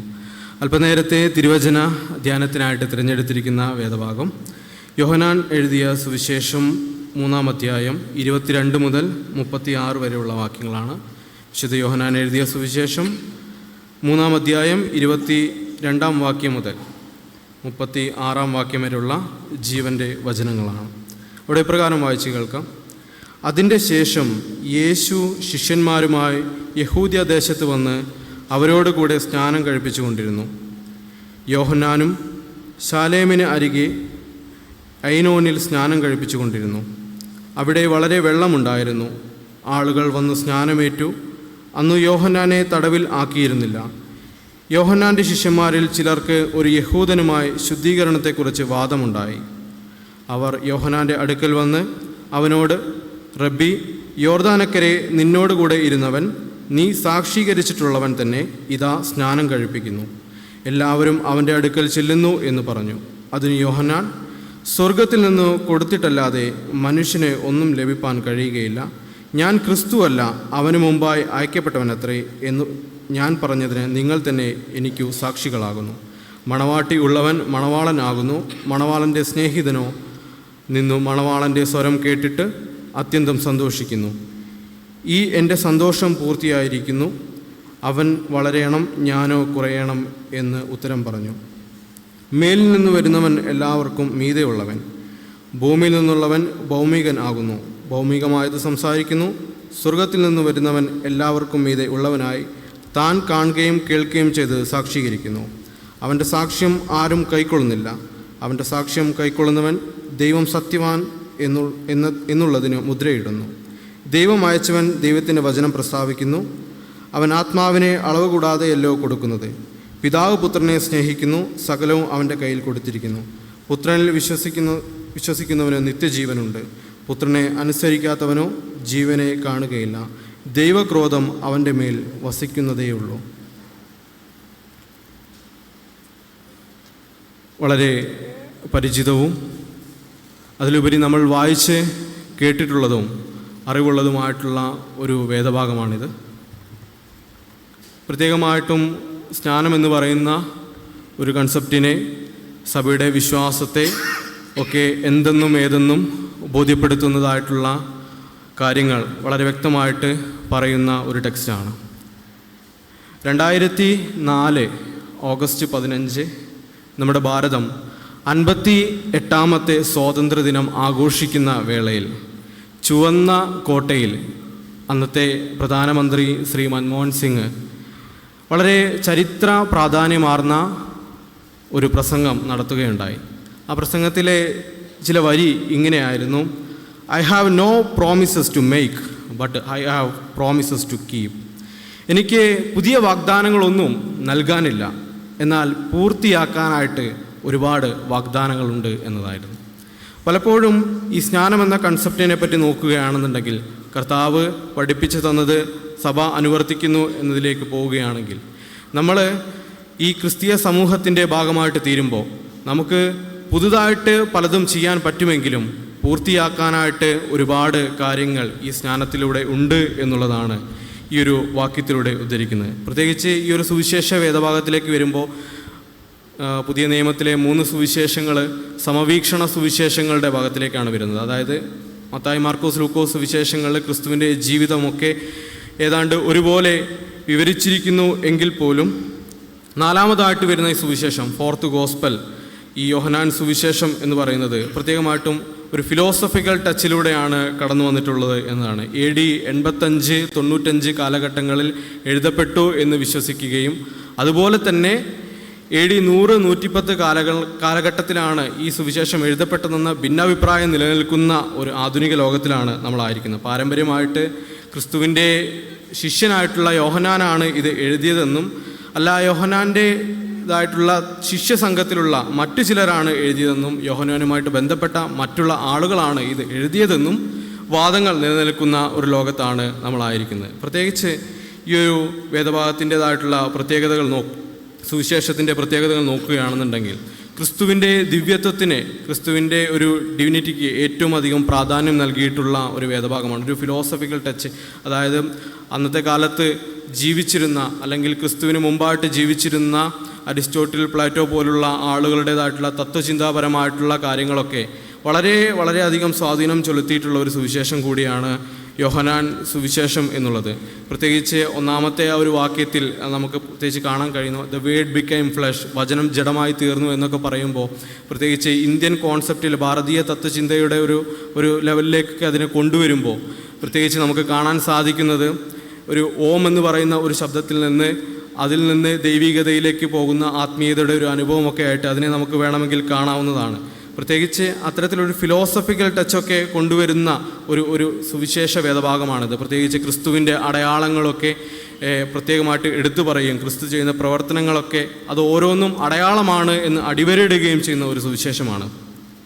അതിലുപരിയായിട്ട് നോക്കുകയാണെന്നുണ്ടെങ്കിൽ ഇതിൻ്റെ ഓഡിയൻസ് എന്ന് പറയുന്നത്, ഈ സുവിശേഷം എഴുതപ്പെട്ടിട്ടുള്ളത് ആർക്കു വേണ്ടി ആണ് എന്ന ചോദ്യം ഉണ്ടാകുമ്പോൾ അവിടെ പ്രത്യേകിച്ച് ഗ്രീക്കോ റോമൻ സമൂഹത്തിന് വേണ്ടി എന്നതാണ് ഉത്തരമായിട്ടുള്ളത്. പ്രത്യേകിച്ച് അന്നത്തെ സമൂഹം യവനായ സമൂഹമായിരുന്നു. ആ സമൂഹത്തിൻ്റേതായിട്ടുള്ള അധപതനങ്ങളുണ്ടായി റോമൻ സർക്കാർ അവിടെ ഭരണത്തിലേറുകയും ചെയ്തു എങ്കിൽ പോലും ഈ 2 സംസ്കാരവും ഇടകലർന്നതുകൊണ്ട് ഗ്രീക്കോ റോമൻ സംസ്കാരം എന്ന് പറയുന്ന ഒരു സംസ്കാരത്തിലുള്ള ജനതയ്ക്ക് വേണ്ടിയും അന്നത്തെ കാലത്തുണ്ടായിരുന്ന യഹൂദ മതത്തിൽ നിന്ന് വന്നിട്ടുള്ള ക്രൈസ്തവർക്ക് വേണ്ടിയും മറ്റു വിശ്വാസങ്ങളിൽ നിന്ന് ക്രിസ്ത്യാനിത്വത്തിലേക്ക് വന്നിട്ടുള്ള അന്യവിഭാഗക്കാർക്കായിട്ട് NRSV പോലുള്ള വേർഷനിൽ ജെൻറ്റൈൽസ് എന്നുള്ള പദം ഉപയോഗിക്കുന്നുണ്ടെങ്കിലും ആധുനിക ലോകത്ത് ആ പദം ഉപയോഗിക്കുന്നില്ല. അങ്ങനെ ഉപയോഗിക്കാൻ പാടില്ല എന്ന് പറഞ്ഞത്. നോൺ ജ്യൂ എന്ന് പറയുന്നത് യഹൂദരല്ലാത്തവർക്ക് വേണ്ടിയും ഒക്കെയാണ് ഇത് എഴുതപ്പെട്ടിട്ടുള്ളത് എന്ന് പറയുന്നത്. അതിലുപരിയായിട്ട് ഇത് ആർക്കു വേണ്ടി എഴുതപ്പെട്ടിട്ടുണ്ട് എന്ന് ചോദിക്കുമ്പോൾ ഒരു ജോനൈൻ കമ്മ്യൂണിറ്റി, യോഹന്നാൻ സമൂഹത്തിന് വേണ്ടി എഴുതപ്പെട്ടു എന്നതാണ് പറയപ്പെടുന്നത്. ഏതൊരു വിഭാഗത്തിനും ഏതൊരു കാര്യത്തിനും തുടക്കമുണ്ട് എന്ന് പറയുന്നത് പോലെ തന്നെ അപ്പോസ്തല പ്രവർത്തികളിൽ ക്രിസ്ത്യാനി എന്ന പേരുണ്ടായി എന്ന് പറയുന്നത് പോലെ തന്നെ അതിനു മുമ്പ് എന്തായിരുന്നു ക്രിസ്ത്യാനി എന്നതിനുള്ള ഒരു ഉത്തരമാണ് ഈ ജോനൈൻ കമ്മ്യൂണിറ്റി എന്ന് പറയുന്നത്. അതായത് യോഹന്നാൻ്റെ ഒരു സമൂഹം എന്ന് പറയുന്നത്. ആദിമസഭയിലെ ക്രൈസ്തവർ എന്ന് പറയുന്നത് കുറേയൊക്കെ യഹൂദരിൽ നിന്ന് വന്നവരും കുറേയൊക്കെ വിജാതീയരിൽ നിന്ന് വന്നവരുമായിരുന്നു. ഇങ്ങനെയുള്ള ആളുകൾക്ക് ഒരുമിച്ച് കൂടുവാനായിട്ട് അല്ലെങ്കിൽ ഒന്നിച്ച് നിൽക്കുവാനായിട്ടുള്ള ഒരു കൂട്ടത്തെ ആയിരുന്നു ഒരു ജോനൈൻ കമ്മ്യൂണിറ്റിയുടെ അനുഭവത്തിലേക്ക് എന്ന് പറഞ്ഞിരുന്നത്. പ്രത്യേകിച്ച് ഇവർ യഹൂദ മതത്തിൻ്റെ ഒരു ചുവട് പിടിച്ചാണ് വളർന്നു വന്നിട്ടുള്ളത്. അപ്പോൾ അത്തരത്തിലുള്ള ആളുകൾക്ക് വേണ്ടി കൂടിയാണ് ഈ ഒരു സുവിശേഷം എഴുതിയിട്ടുള്ളത് എന്നത്. പിന്നീട് ഇവർ ആ ഒരു യഹൂദ മതത്തിൽ നിന്ന് വേറിട്ടു എന്നുള്ളതാണ്. കാരണം യഹൂദ മതത്തിലെ റിച്വൽസ്, ആചാരങ്ങൾ, അനുഷ്ഠാനങ്ങൾ, വിശ്വാസ സംഹിതകൾ, പ്രത്യേകിച്ച് ഒരുപാട് അന്യമതത്തിലുള്ള ആളുകൾ ഈ ക്രിസ്ത്യാനിത്വത്തിലേക്ക് വരുമ്പോൾ പ്രത്യേകിച്ച് ഇവർക്ക് ഇടം കൊടുത്തിരുന്നത് യഹൂദ സിനഗോഗുകളിലായിരുന്നു ആരാധനയ്ക്ക്. അപ്പോൾ എത്ര കണ്ട് യഹൂദന്മാർ ഇവരെ അംഗീകരിക്കുമെന്നുള്ളതൊരു ചോദ്യമായിട്ട് നിൽക്കുമ്പോൾ ആ ഒരു വാദങ്ങളൊക്കെ ഉണ്ടായപ്പോഴാണ് പ്രത്യേകിച്ച് ഈ ഒരു ജോനൈൻ കമ്മ്യൂണിറ്റി പിന്നീട് യഹൂദ മതത്തിൻ്റെ കീഴിൽ നിന്ന് മാറി സ്വതന്ത്രമാവുകയും പിന്നീട് ശമരിയ മതത്തിൻ്റെ അല്ലെങ്കിൽ ശമരിയ ഒരു കമ്മ്യൂണിറ്റിയുടെ ഭാഗമായിട്ട് സ്വതന്ത്രമാക്കി പിന്നീട് അങ്ങോട്ട് വളർന്നു പോവുകയും ഒക്കെ ചെയ്തത് എന്ന് കാണാൻ സാധിക്കുന്നു.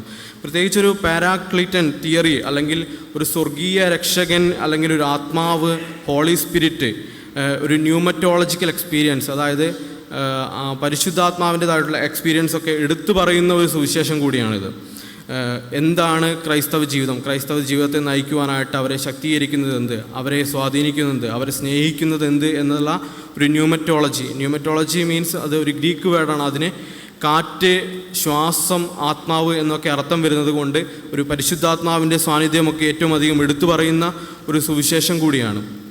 ഇത്തരം ഒരു സുവിശേഷത്തിൻ്റെ പ്രത്യേകതയാണ്. അപ്പോൾ ഇതുപോലുള്ള കമ്മ്യൂണിറ്റിക്ക് വേണ്ടിയിട്ടാണ് ഈ ഒരു യോഹന്നാൻ സുവിശേഷം തന്നെ എഴുതപ്പെട്ടിട്ടുള്ളത് എന്നതാണ്. പ്രത്യേകിച്ച് ആത്മാവിൻ്റെ സാന്നിധ്യം പ്രത്യേകമായിട്ട് പറയുന്നതിന് സ്നാനം, ആദ്യത്തെ അടയാളമായിട്ടുള്ള കാനാവിലെ കല്യാണം, അത് കഴിഞ്ഞിട്ട് വരുന്ന ആയിട്ടുള്ള യെരുശലേം ദേവാലയത്തിലെ ശുദ്ധീകരണം പോലുള്ള കാര്യങ്ങളൊക്കെ ഈ ഒരു വേദഭാഗത്ത്, ഈ ഒരു സുവിശേഷത്തിൻ്റെ തുടക്കത്തിൽ തന്നെ നമുക്ക് കാണാവുന്നതാണ്. പ്രത്യേകിച്ച് ഈ ഒരു വേദഭാഗമായിട്ട് ചിന്തിക്കുമ്പോൾ നമുക്ക് കാണാൻ സാധിക്കുന്നത് അല്ലെങ്കിൽ മനസ്സിലാക്കാൻ സാധിക്കുന്നത്, സ്നാനം എന്ന് പറയുന്നത് യഥാർത്ഥത്തിൽ വേണ്ടത് നമ്മുടെ ശരീരത്തിനാണോ അതോ മനസ്സിനാണോ അതോ ജീവിതത്തിനാണോ എന്നുള്ളതാണ്. സ്നാനം എന്ന് പറയുന്നത് യഥാർത്ഥത്തിൽ വേണ്ടത് നമ്മുടെ ശരീരത്തിനാണോ മനസ്സിനാണോ ജീവിതത്തിനാണോ വേണ്ടത് എന്നുള്ളതാണ്.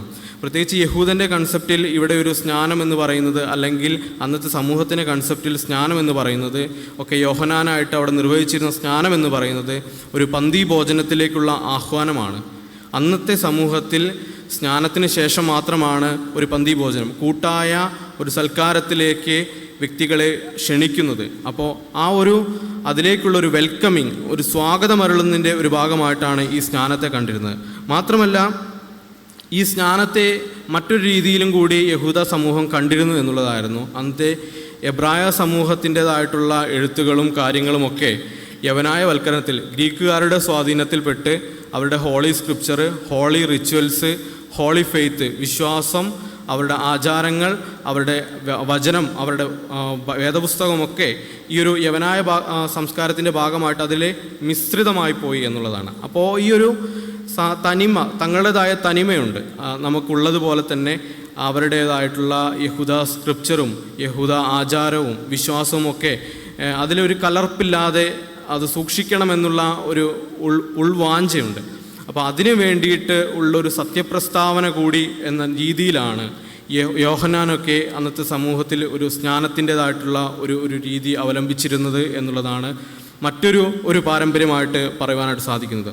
അപ്പോൾ ക്രൈസ്റ്റ് എന്തുകൊണ്ടാണ് ഈ ഒരു സ്നാനത്തിൻ്റെ ഭാഗമായത് എന്നുള്ളത് യോഹന്നാനോടും അന്നത്തെ സമൂഹത്തോടുമുള്ള ഒരു ഐക്യദാർഢ്യത്തിൻ്റെ ഒരു പ്രഖ്യാപനം കൂടിയാണ്. അതിലുപരിയായിട്ട് ക്രിസ്തു ആരെന്ന് വെളിവാക്കുന്ന ഒരു അനുഭവത്തിലേക്കും കൂടിയാണ് ഈ ഒരു സുവിശേഷം ആ ഒരു ഭാഗത്തെ ഉദ്ധരിക്കുന്നത് എന്ന് വളരെ വ്യക്തമായിട്ട് കാണാൻ സാധിക്കും. പ്രത്യേകിച്ച് ശുദ്ധീകരണ നിയമമൊക്കെ പറയുകയാണെന്നുണ്ടെങ്കിൽ യഹൂദന് സ്നാനം ഒഴിച്ചുകൂടാൻ പറ്റാത്ത ഒരു കാര്യമായിട്ടാണ് തീരുന്നത്. പ്രത്യേകിച്ച് ഇന്നത്തെ ക്രൈസ്തവ ലോകത്തിൽ നമ്മളായിരിക്കുമ്പോൾ പലരും നമ്മുടെ അടുക്കലൊക്കെ സമീപിക്കാറുണ്ട്, നിങ്ങൾ ഏത് സ്നാനമാണ് ഏറ്റത്, യോഹന്നാൻ്റെ ആണോ ക്രിസ്തുവിൻ്റെ ആണോ അത് വേറെ വല്ലതാണോ എന്നൊക്കെ ചോദിച്ച് നമ്മുടെ അടുത്ത് സമീപിക്കാറുണ്ട്.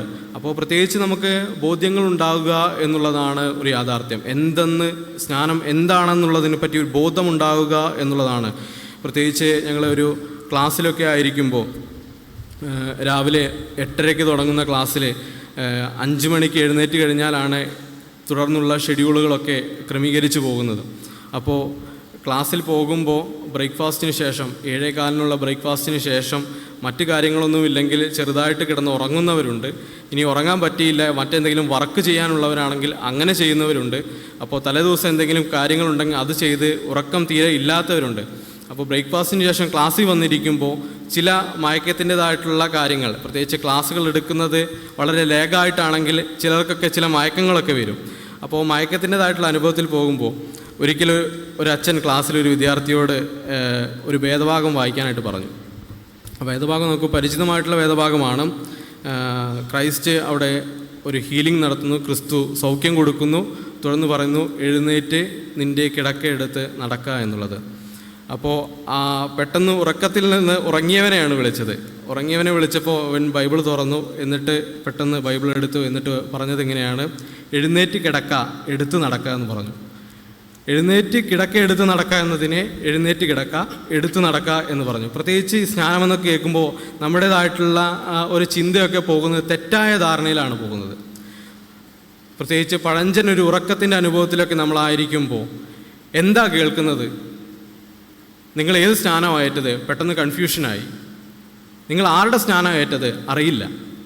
അപ്പോൾ ബോധമുണ്ടാവുക എന്നുള്ളതാണ്. പ്രത്യേകിച്ച് യോഹന്നാൻ ഏത് സ്നാനമാണ് ഏറ്റതെന്നും യോഹന്നാനിലൂടെ ക്രൈസ്റ്റ് എന്താണ് അവലംബിച്ചതെന്നും ആദിമസഭ പിന്നീട് എന്താണ് അതിലൂടെ കാണിച്ചു തന്നതെന്നും ഒരു ബോധത്തിൽ നമ്മൾ ജീവിക്കുക എന്നുള്ളതാണ്. ഈ ഒരു വേദഭാഗത്തിലേക്കൊക്കെ വരുമ്പോൾ പിന്നീട് പറയുന്നു, നമ്മുടെ ഒരു സ്നാനമേറ്റതിന് ശേഷമുള്ള ഒരു ഉത്തരവാദിത്വത്തെ പറ്റിയൊക്കെയാണ് പറയുന്നത്. സഭയിൽ അനുവർത്തിക്കേണ്ടുന്ന ഉത്തരവാദിത്വം, മണവാളനെയും മണവാട്ടിയൊക്കെ പറയുന്നു. ഒരു പെൺകുട്ടിക്ക് ഒരു മണവാളൻ ഉണ്ടെങ്കിലേ മണവാട്ടിയാകാൻ പറ്റൂ, ഒരു ആൺകുട്ടിക്ക് ഒരു പെൺകുട്ടി ഉണ്ടെങ്കിലേ മണവാളനാകാൻ പറ്റൂ. പ്രത്യേകിച്ച് മണവാളനും മണവാട്ടിക്കും ഒരു സൽബുദ്ധി പറഞ്ഞു കൊടുക്കുന്നത്, അല്ലെങ്കിൽ ഒരു നല്ല കാര്യം പറഞ്ഞു കൊടുക്കുന്നത് സ്നേഹിതനാണ്. സ്നേഹമിതമാക്കിയവനാണ് സ്നേഹിതൻ, സ്നേഹത്തിൻ്റെതായിട്ടുള്ള അടിത്തറയാണ് ജീവിതം എന്ന് പറഞ്ഞു കൊടുക്കുന്ന ഒരു അനുഭവമാണ് പ്രത്യേകിച്ച് ഈ ഒരു സ്നാനത്തിലൂടെ പറഞ്ഞു വെക്കുന്നത് എന്ന ഒരു രീതിയൊക്കെ പ്രത്യേകിച്ച് ഈ യോഹന്നാൻ സുവിശേഷത്തിൽ ഈ ഒരു വാക്യത്തിൽ നമുക്ക് കാണാൻ സാധിക്കും. പ്രത്യേകിച്ച് അംഗീകരിക്കാനുള്ള ഒരു മനോഭാവം ഉണ്ടാവുക എന്നതുകൂടി ആണ് പറയുന്നത്. യോഹന്നാനെ സംബന്ധിച്ചിടത്തോളം യോഹന്നാൻ്റെ ശിഷ്യന്മാർക്കും മറ്റുള്ളവർക്കുമാണ് അവിടെ പ്രശ്നമുണ്ടായിട്ടുള്ളത്. യോഹന്നാന് യാതൊരു പ്രശ്നമില്ല. യോഹന്നാനാണ് ക്രൈസ്റ്റിനെ ആ ഒരു സ്നാനത്തിലൂടെ വെളിവാക്കിയത്. അവിടെ ശിഷ്യന്മാർ വന്നാൽ പരാതി പറയുന്നത് എന്താ പറയുന്നത്? നീ സാക്ഷീകരിച്ചിട്ടുള്ളവൻ അവിടെ വേറെ സ്നാനം കഴിപ്പിക്കുന്നു. ക്രിസ്തു വേറെ സ്നാനം കഴിപ്പിച്ചിട്ടില്ല, ശിഷ്യന്മാരെ മാത്രമാണ് സ്നാനം കഴിപ്പിച്ചതെന്ന് തൊട്ടടുത്ത അധ്യായത്തിൻ്റെ തുടക്കത്തിലും 4-ാം അധ്യായത്തിൻ്റെ 22-ാം വാക്യത്തിലും പറയുന്നുണ്ട് വളരെ വ്യക്തമായിട്ട്. അപ്പോൾ ശിഷ്യന്മാർക്കാണ് പ്രശ്നമുണ്ടാകുന്നത്. പ്രത്യേകിച്ച് യോഹന്നാൻ സ്നാപകന് അവിടെ ഒരു പ്രശ്നം ഉണ്ടാകുന്നില്ല എന്നുള്ളതാണ്. അംഗീകരിക്കാനുള്ള ഒരു മനോഭാവം, അംഗീകരിക്കാനുള്ളൊരു മനസ്സ് അവിടെ ഉണ്ട് എന്നുള്ളതാണ്. ഈ ഒരു മനോഭാവം നമുക്ക് ഉണ്ടോ എന്നുള്ളതാണ്. നമ്മൾ സ്നാനമൊക്കെ ഏറ്റു, നമുക്ക് ബോധ്യങ്ങളൊക്കെ ഉണ്ട് ഏത് സ്നാനമാണ് നമ്മൾ സ്വീകരിച്ചതെന്ന്, ഏത് രീതിയിലുള്ള സ്നാനമാണ് നമ്മൾ അവലംബിച്ചതെന്ന്, നമ്മൾ ആയിരിക്കുന്ന വിശ്വാസത്തെയും നമ്മളായിരിക്കുന്ന സാഹചര്യത്തെയും അതിൽ അടിയുറച്ച് നിൽക്കുവാനായിട്ടുള്ള ഒരു സത്യപ്രസ്താവനയുടെ ഭാഗമായിട്ടുള്ള സ്നാനത്തിൻ്റേതായിട്ടുള്ള അനുഭവത്തിലൂടെ നമ്മളൊക്കെ കടന്നു പോയിട്ടുള്ളതാണ്. അപ്പോൾ അങ്ങനെയുള്ളൊരു അനുഭവത്തിൽ നമ്മളായിരിക്കുമ്പോൾ നമുക്ക് നമ്മുടെ ജീവിതത്തിലെ മറ്റുള്ളവരെ അംഗീകരിക്കുവാനായിട്ടുള്ള, മറ്റുള്ളവരെ സ്വീകരിക്കുവാനായിട്ടുള്ള, പരിഗണിക്കുവാനായിട്ടുള്ള ഒരു ബോധ്യം ഒക്കെ ഉണ്ടാകേണ്ടത് അത്യാവശ്യമായിട്ടുള്ളൊരു കാര്യമാണ്. രണ്ടാമതായിട്ട് ഈ ഒരു വേദഭാഗത്തിലേക്ക് വരുമ്പോൾ പ്രത്യേകിച്ചൊരു തിയോളജിക്കൽ ഒരു ത്രെഡിലൊക്കെ ആയിരിക്കുമ്പോൾ നമുക്ക് കാണാൻ സാധിക്കുന്നത് വോയിസ് ഓഫ് ദ വോയിസ്ലെസ് എന്നുള്ള ഒരു കോൺസെപ്റ്റാണ്. അതായത് ശബ്ദമില്ലാത്തവരുടെ ശബ്ദമായിട്ട് മാറുക എന്നുള്ളതാണ്. പ്രത്യേകിച്ച് നമ്മുടെ സഭകളിൽ നിന്ന് ഇന്നത്തെ കാലത്ത് ഒരുപാട് ആളുകൾ ഈ സ്നാനം എന്ന കൺസെപ്റ്റ് എന്താണെന്ന് അറിയാത്തതിൻ്റെ പേരിൽ, തെറ്റിദ്ധാരണയുടെ പേരിൽ സഭയിൽ നിന്ന് കൊഴിഞ്ഞു പോകുന്നുണ്ട് എന്നുള്ളതാണ് യാഥാർത്ഥ്യം. ഒരിക്കലൊരു ക്ലാസ്സിൽ അച്ഛനിങ്ങനെ പറയുകയുണ്ടായി, ആരാണ് എന്താണെന്ന് ചോദിക്കരുത്, അച്ഛനിങ്ങനെ പറയുകയുണ്ടായി, ഒരു സഭയിലെ കുറച്ച് ആളുകൾ എന്താണ് സ്നാനമെന്ന് മറ്റു ചിലരാൽ ഉന്നയിക്കപ്പെട്ടപ്പോൾ അവരുടെ അടുത്ത് പോയി. പിന്നീട് ഈ അച്ഛൻ അവിടെ വന്ന് എന്താണ് സ്നാനം എന്നതൊക്കെ പറഞ്ഞ് ബോധ്യങ്ങളൊക്കെ നടത്തിയപ്പോൾ പിന്നീട് ഈ വ്യക്തിക്ക് സഭയിൽ നിന്ന് ആരെയും അവരുടെ അടുത്തേക്ക് ആകർഷിക്കാൻ പറ്റിയില്ല. അങ്ങനെ ഈ അച്ഛനും ഈ വ്യക്തിയും തമ്മിൽ കണ്ടുമുട്ടിയപ്പോൾ ഒരുപാട് കാര്യങ്ങളൊക്കെ സംസാരിച്ചപ്പോൾ അച്ഛൻ പറഞ്ഞ കാര്യം എങ്ങനെയാണ്, നമ്മുടെ കടലുണ്ടല്ലോ, കടൽ, സമുദ്രം, അതിനകത്ത് ഒരുപാട് മീനുണ്ട്, പലതരത്തിലുള്ള വെറൈറ്റി ഫിഷസ് അതിനകത്തുണ്ട്. അപ്പോൾ മിഷണറിമാർ ഇവിടെ വന്നപ്പോൾ ഒരു സമുദ്രം പോലെയായിരുന്നു ഇത്, ഒരു കടൽ പോലെയായിരുന്നു. അവരിതിനകത്തുനിന്ന് പിടിച്ചു, അവരിതിനകത്തുനിന്ന് തിരഞ്ഞെടുത്തു, അവരിതിനകത്ത് ഒരു പ്ലാറ്റ്ഫോമിലാക്കി തീർത്തു. എന്നിട്ട് അച്ഛൻ അദ്ദേഹത്തോട് പറഞ്ഞ മറുപടി ഇങ്ങനെയാണ്, കടലിൽ നിന്ന് മീൻ പിടിക്കുന്ന അത്ര പാടില്ല, വല്ലവനും പിടിച്ച് കരയിലിട്ട മീനിനെ എടുത്തുകൊണ്ട് പോകുന്നതിന്. അപ്പോൾ അത്തരത്തിലുള്ള ഒരു അനുഭവമൊക്കെ ആയിട്ട് നമ്മുടെ ജീവിതത്തിൽ ആരെങ്കിലുമൊക്കെ വരികയാണെന്നുണ്ടെങ്കിൽ നമുക്ക് സ്നാനം എന്താണെന്നുള്ള ഒരു ബോധമുണ്ടാകുക എന്നുള്ള, പ്രത്യേകിച്ച് യോഹന്നാൻ്റെയും യേശുവിൻ്റെയും ഒക്കെ ഒരു ബാക്ക്ഗ്രൗണ്ട് പരിശോധിക്കുകയാണെന്നുണ്ടെങ്കിൽ യോഹന്നാനെ സംബന്ധിച്ചിടത്തോളം ഒരു പുരോഹിതൻ്റെ മകനായിരുന്നു, എലിസബത്തിൻ്റെ മകനായിരുന്നു. അതിലുപരിയായിട്ട് ഒരു പുരോഹിത സമൂഹത്തിൻ്റെതായിട്ടുള്ള ബാക്ക്ഗ്രൗണ്ടൊക്കെ യോഹന്നാനുണ്ടായിരുന്നു. പക്ഷേ എത്ര കണ്ടിട്ടും ആ ഒരു സമൂഹത്തിന് വേണ്ടിയിട്ട് യോഹന്നാൻ ശബ്ദമായിട്ട് തീരാൻ ശ്രമിച്ചിട്ടുണ്ട് എന്നുള്ളത് ഒരു ചോദ്യമായിട്ട് നിൽക്കുകയാണ്. അല്ലെങ്കിൽ എത്രത്തോളം അതിൽ വിജയിക്കാൻ പറ്റിയിട്ടുണ്ട് എന്നുള്ളത് ചോദ്യമായിട്ട് നിൽക്കുകയാണ്. പക്ഷേ ക്രിസ്തുവിനെ സംബന്ധിച്ചിടത്തോളം നോക്കുകയാണെങ്കിലോ പാരമ്പര്യമുണ്ട്, പക്ഷെ ആ പാരമ്പര്യം അവിടെ ആരെങ്കിലും അംഗീകരിച്ചിട്ടുണ്ടോ എന്നുള്ളതാണ്. പിതാവിൻ്റെ തൊഴിലിനെ പറഞ്ഞിട്ട് മകനെ അപമാനിക്കുന്ന അനുഭവം ക്രിസ്തുവിൻ്റെ ജീവിതത്തിലുണ്ടായിട്ടുണ്ട്. അമ്മയുടെ വിശുദ്ധിയെ അപമാനിക്കുന്ന ഒരു അനുഭവം ക്രിസ്തുവിൻ്റെ ജീവിതത്തിൽ ഉണ്ടായിട്ടുണ്ട്. ലോകത്ത് ജനിക്കാനോ ജീവിക്കാനോ മരിച്ചടക്കപ്പെടുവാനോ പ്രത്യേകിച്ച് ഇടമില്ലാതെ പോയവൻ്റെ ഒരു പേരാണ് ക്രിസ്തു എന്നുള്ളത്. അപ്പോൾ അങ്ങനെ ഒരു അനുഭവത്തിൽ വന്ന ക്രൈസ്റ്റിന് മാത്രമേ പ്രത്യേകിച്ച് ഒരു വോയിസ് ഓഫ് ദ വോയിസ്ലെസ്, ശബ്ദമില്ലാത്തവരുടെ ശബ്ദമായിട്ട് നിൽക്കുവാനായിട്ട് പറ്റുകയുള്ളൂ എന്നുള്ളതാണ്. പ്രത്യേകിച്ച് ഈ ഒരു സ്നാനത്തിലൂടെ ക്രൈസ്റ്റ് ചെയ്തതും അതുതന്നെയാണ്. യോഹന്നാനെ പോലെ തന്നെ അന്നത്തെ സമൂഹം ശബ്ദമില്ലാത്തവരുടെ ശബ്ദമായിരുന്നു. പ്രത്യേകിച്ച് ഈ ഗ്രീക്ക് സംസ്കാരത്തിൽപ്പെട്ടിട്ട് തങ്ങളുടെ തനിമ നഷ്ടപ്പെട്ടിട്ടുള്ളൊരു സമൂഹമായിരുന്നു. യോഹന്നാനെ കൊണ്ട് വിളിച്ചു പറയുന്നതിനും അതിനെ പ്രസ്താവിക്കുന്നതിനും ഒക്കെ ഒരു പരിധി ഉണ്ടായിരുന്നു. പക്ഷേ ക്രിസ്തു ആകട്ടെ ഇതിൽ അന്നത്തെ ഭരണവ്യവസ്ഥിതിക്ക് പോലും എതിരെ നിന്നു എന്നുള്ളതാണ്. ഈ ഒരു സ്നാനത്തിന് ശേഷം ഒക്കെ നോക്കുകയാണെന്നുണ്ടെങ്കിൽ കാണാൻ പറ്റുന്നതാണ്. ഈ ഒരു ഭരണവ്യവസ്ഥിതിക്കൊക്കെ എതിരെ വളരെ ശക്തമായിട്ട് നിന്നു എന്നുള്ളതാണ്.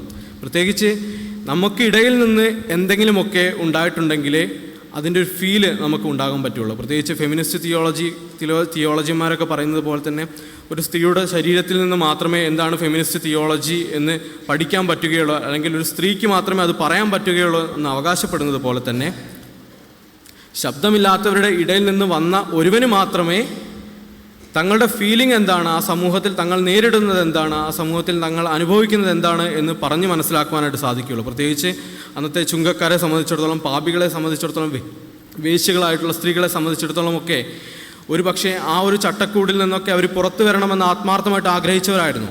പക്ഷെ അവർക്കതിന് സാധിച്ചില്ല, സമൂഹം അതിനെ അനുവദിച്ചില്ല എന്നുള്ളതാണ്. പക്ഷേ ക്രൈസ്റ്റ് അവരുടെ ഒരു ശബ്ദമായിട്ട് തീർന്നു എന്നുള്ളതാണ്. പ്രത്യേകിച്ച് ഇന്നത്തെ ഒരു ദേവാലയ കൺസെപ്റ്റിലേക്ക് നമ്മൾ നോക്കുകയാണെന്നുണ്ടെങ്കിൽ പല ദേവാലയങ്ങളും കുരിശിൻ്റേതായിട്ടുള്ള ആകൃതിയിൽ നമുക്ക് കാണാൻ സാധിക്കുന്നു. ഇതിന് തൊട്ടടുത്ത അധ്യായത്തിൽ 13-ാമത്തെ വാക്യം മുതൽ 2:13 വരെയുള്ള വാക്യങ്ങളിലൊക്കെ നമുക്ക് യെരുശലേം ദേവാലയത്തിലെ ഒരു ശുദ്ധീകരണത്തിൻ്റെതായിട്ടുള്ള കാര്യങ്ങളൊക്കെ കാണാൻ പറ്റും.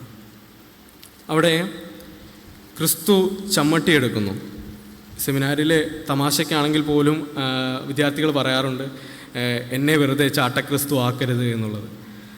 അതായത് ചമ്മട്ടി എടുക്കുന്ന ഒരു ക്രിസ്തുവിനെ കാണാൻ സാധിക്കും. എന്തിനു വേണ്ടിയാണ് എടുത്തത് എന്നുള്ളത് ഒരു ചോദ്യമായിട്ട് ഇന്നത്തെ സമൂഹത്തിൽ നിൽക്കുന്നുണ്ട് എങ്കിൽ പോലും വളരെ വ്യക്തമായിട്ട് അവിടെ പറയുന്നു, ആ ദേവാലയത്തിൽ കണ്ട കാഴ്ച എന്നുള്ളത് വാണിഭശാലയാക്കി. പല ദേവാലയങ്ങളും ഇന്ന് ഓപ്ഷനൊക്കെ നടക്കാറുണ്ടല്ലേ, ദേവാലയത്തിൻ്റെതായിട്ടുള്ള കാര്യങ്ങൾക്ക് വേണ്ടിയിട്ട്. പക്ഷേ ആ ദേവാലയത്തിൽ നടന്ന ഈ ഒരു സംഭവത്തിനൊരു പ്രത്യേകതയുണ്ട്. അന്നത്തെ ദേവാലയത്തിലെ യഹൂദന്മാർക്ക് വന്നിരിക്കാനും പ്രാർത്ഥിക്കാനും ഒരുമിടം, മറ്റു വിശ്വാസങ്ങളിൽ നിന്ന് യഹൂദ മതത്തിലേക്ക് വന്നവർക്ക് പ്രാർത്ഥിക്കാനും വന്നിരിക്കാനും ഒരുമിടമുണ്ടായിരുന്നു. ആ ഇടങ്ങളിലാണ് അന്നത്തെ ദേവാലയത്തിലുള്ള അധികാരികൾ ഇവരുടേതായിട്ടുള്ള വാണിഭ സാധനങ്ങൾ കൊണ്ടുവന്ന് വെച്ചത്. അതുകൊണ്ടാണ് ക്രിസ്തു അവിടെ അവർക്ക് വേണ്ടിയിട്ട് അവിടെ ഒരു ഉടച്ചുവാർക്കലിൻ്റെ അനുഭവം തീർക്കുന്നത് എന്നുള്ളതാണ്. അവിടെയും ക്രിസ്തു ശബ്ദമില്ലാത്തവരുടെ ഒരു ശബ്ദമായിട്ട് തീർന്ന് ആ സ്നാനത്തിലൂടെയുള്ള ഒരു ഐക്യദാർഢ്യം അവിടെ പ്രഖ്യാപിക്കുന്നതായിട്ട് നമുക്ക് കാണാൻ സാധിക്കും. പ്രത്യേകിച്ച് ഈ ഒരു വേദഭാഗത്തിൻ്റെ അവസാനത്തിലേക്കൊക്കെ വരുമ്പോൾ നമുക്ക് കാണാൻ സാധിക്കുന്നത് വിനയമുള്ളവരായിട്ട് തീരുക എന്നുള്ളതാണ്. പ്രത്യേകിച്ച് യോഹന്നാനെ സംബന്ധിച്ചിടത്തോളം ക്രിസ്തുവിനേക്കാൾ കൂടുതൽ ശിഷ്യസമ്പത്തുണ്ടായിരുന്നു, ക്രൈസ്റ്റിനേക്കാൾ മുന്നേ ജനിച്ചായിരുന്നു, ജീവിതാനുഭവമുണ്ട്. പക്ഷേ ക്രൈസ്റ്റിനെ പറ്റിയിട്ട് യോഹന്നാൻ്റെ ശിഷ്യന്മാർ വന്നിട്ട് പറയുകയാണ്, ഇങ്ങനൊരു സംഭവമുണ്ട്, അവൻ്റെ ശിഷ്യന്മാരവിടെ സ്നാനം കഴിപ്പിക്കുന്നു, അവൻ സ്നാനം കഴിപ്പിക്കുന്നു എന്നൊക്കെ പറയുമ്പോൾ വേറെ ഒന്നും പറയുന്നില്ല. അവിടെ പരസ്പരം വിനയപ്പെടുക എന്നുള്ളതാണ്. അത്തരമൊരു അനുഭവം ഇന്നത്തെ ലോകത്ത് ഉണ്ടോ എന്നുള്ളതാണ്.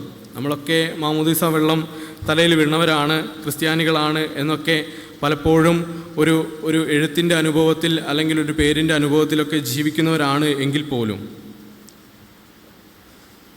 നമുക്ക് വിനയപ്പെടുവാനായിട്ട് നമുക്ക് പറ്റിയിട്ടുണ്ടോ എന്നുള്ളതാണ്. പ്രത്യേകിച്ച് നമ്മളെക്കാൾ ഉയർന്ന കഴിവുള്ള ഒരു വ്യക്തിയെ കാണുമ്പോൾ ആ വ്യക്തിയോട് നമുക്ക് എന്ത് വികാരമാണ് തോന്നുക?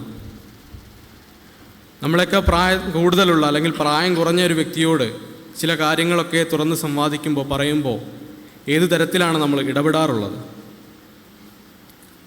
ബന്ധങ്ങളൊക്കെ നോക്കുകയാണെന്നുണ്ടെങ്കിൽ ഈ ബന്ധങ്ങളിൽ നമുക്ക് ഈ വിനയത്തിൻ്റെ അനുഭവം കാണാൻ സാധിക്കുന്നുണ്ടോ എന്നുള്ളതാണ്. അംഗീകരിക്കാൻ കഴിയാത്ത ഒരു മനസ്സ് എന്ന് പറയുന്നതൊക്കെ ഒരു അനുസരണക്കേടിൻ്റെ അനുഭവത്തിലേക്ക് പോവുകയും ഈ അനുസരണക്കേട് പിന്നീട് ജീവിതത്തിൽ നിന്ന് വിനയത്തെ നഷ്ടമാക്കുകയും അത് വിദ്വേഷത്തിന് വഴിവെക്കുകയും പിന്നീട് അത് പകയുടെ അനുഭവത്തിലേക്ക് പോവുകയും പക പിന്നീട് എന്താണ്, ഒരു മനുഷ്യൻ്റെ ജീവിതത്തെ ജീവനെയൊക്കെ അപഹരിക്കുന്ന തലത്തിലേക്ക് പോവുകയും അവിടെ വ്യക്തികൾക്ക് സ്വന്തം ആത്മാവിനെ നഷ്ടപ്പെടുന്ന അനുഭവം ഉണ്ടാവുകയും അവിടെ ദൈവവുമായിട്ടുള്ള ബന്ധം ബ്രേക്ക് ചെയ്യപ്പെടുകയും മുറിക്കപ്പെടുകയുമൊക്കെയാണ് ചെയ്യുന്നത്. അതുകൊണ്ട് ഇന്നത്തെ ലോകത്തിൽ നമ്മളായിരിക്കുമ്പോൾ ഈ ഒരു വേദഭാഗത്തിലൂടെ കേട്ട പോലെ സ്നാനത്തിലൂടെ നമ്മൾ അനുവർത്തിക്കേണ്ടത് മറ്റുള്ളവരെ അംഗീകരിക്കുക, അവർക്കുള്ള ഒരു വെൽക്കമിംഗ് ആണ്. നമ്മുടെ ജീവിതത്തിൽ നമ്മൾ ഉയർത്തിപ്പിടിച്ച വിശ്വാസത്തിൻ്റെതായിട്ടുള്ള സത്യപ്രസ്താവനയാണ് എന്ന ബോധമാണ്. സ്നാനത്തിലൂടെ നമ്മൾ ശബ്ദമില്ലാത്തവരുടെ ശബ്ദമായിട്ട് തീരുവാനായിട്ട് നമുക്ക് പറ്റണമെന്നുള്ളതാണ്. സ്നാനത്തിലൂടെ നമ്മൾ എന്താണ്, വിനയമുള്ളവരായിട്ട് തീരുക എന്നുള്ളതാണ്. യോഹന്നാൻ സ്നാപകനെ പോലെ വിനയമുള്ളവരായിട്ട് തീരുക എന്നുള്ളതാണ്. ഈ ഒരു അനുഭവത്തിൽ ഈ ഒരു ആഗമന നാളുകളിൽ ആയിരിക്കുവാനായിട്ട് പരിശുദ്ധനായ ദൈവം ഏവരെയും ശക്തീകരിക്കുകയും സഹായിക്കുകയും ചെയ്യട്ടെ. കണ്ണുകളെ അടയ്ക്കാൻ പ്രാർത്ഥിക്കാം.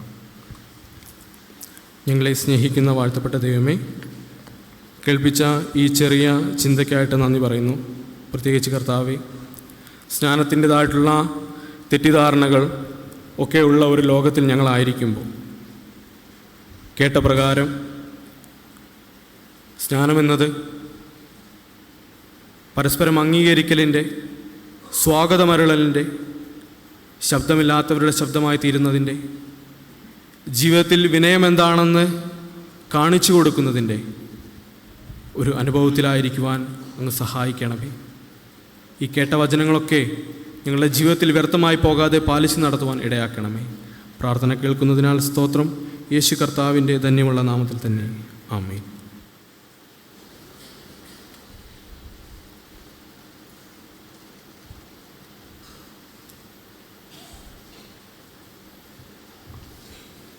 ആരാധനയുടെ അവസാനമായി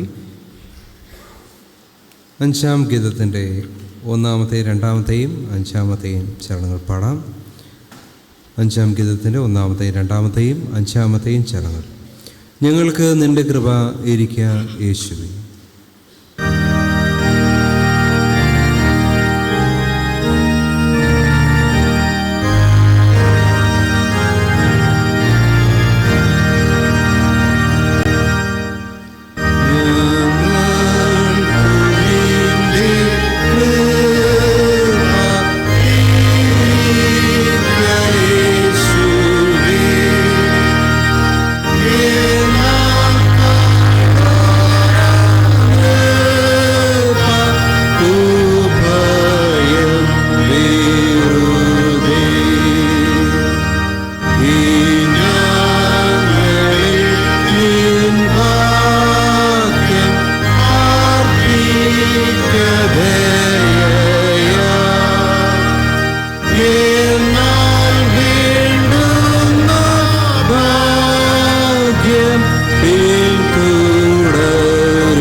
പഠിപ്പിച്ച പോലെ നമുക്ക് പ്രാർത്ഥിക്കാം. സ്രോസ്നായ പിതാവേ, നിരുനാമം വിശദീകരിക്കപ്പെടണമേ, നിരരാജ്യം വരണമേ, നിരീക്ഷ സ്രോതരെ പോലെ ഭൂമിയിലും ആകണമേ. ഞങ്ങൾക്ക് ആവശ്യമുള്ള ആഹാരത്തെ തരണമേ.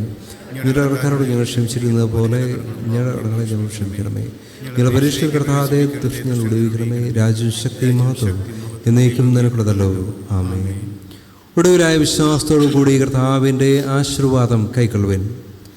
സമാധാനത്തിൻ്റെ ദൈവം തന്നെ നിങ്ങളെ മുഴുവനും ശുദ്ധീകരിക്കുമാറാകട്ടെ. നിങ്ങളുടെ ആത്മാവും പ്രാണനും ദേഹാശേഷം നമ്മുടെ കർത്താവായ യേശുക്രിസ്തുവിൻ്റെ പ്രത്യക്ഷതയിൽ അനന്യമായി വെളിപ്പെടുവണ്ണം കാക്കപ്പെടുമാറാകട്ടെ.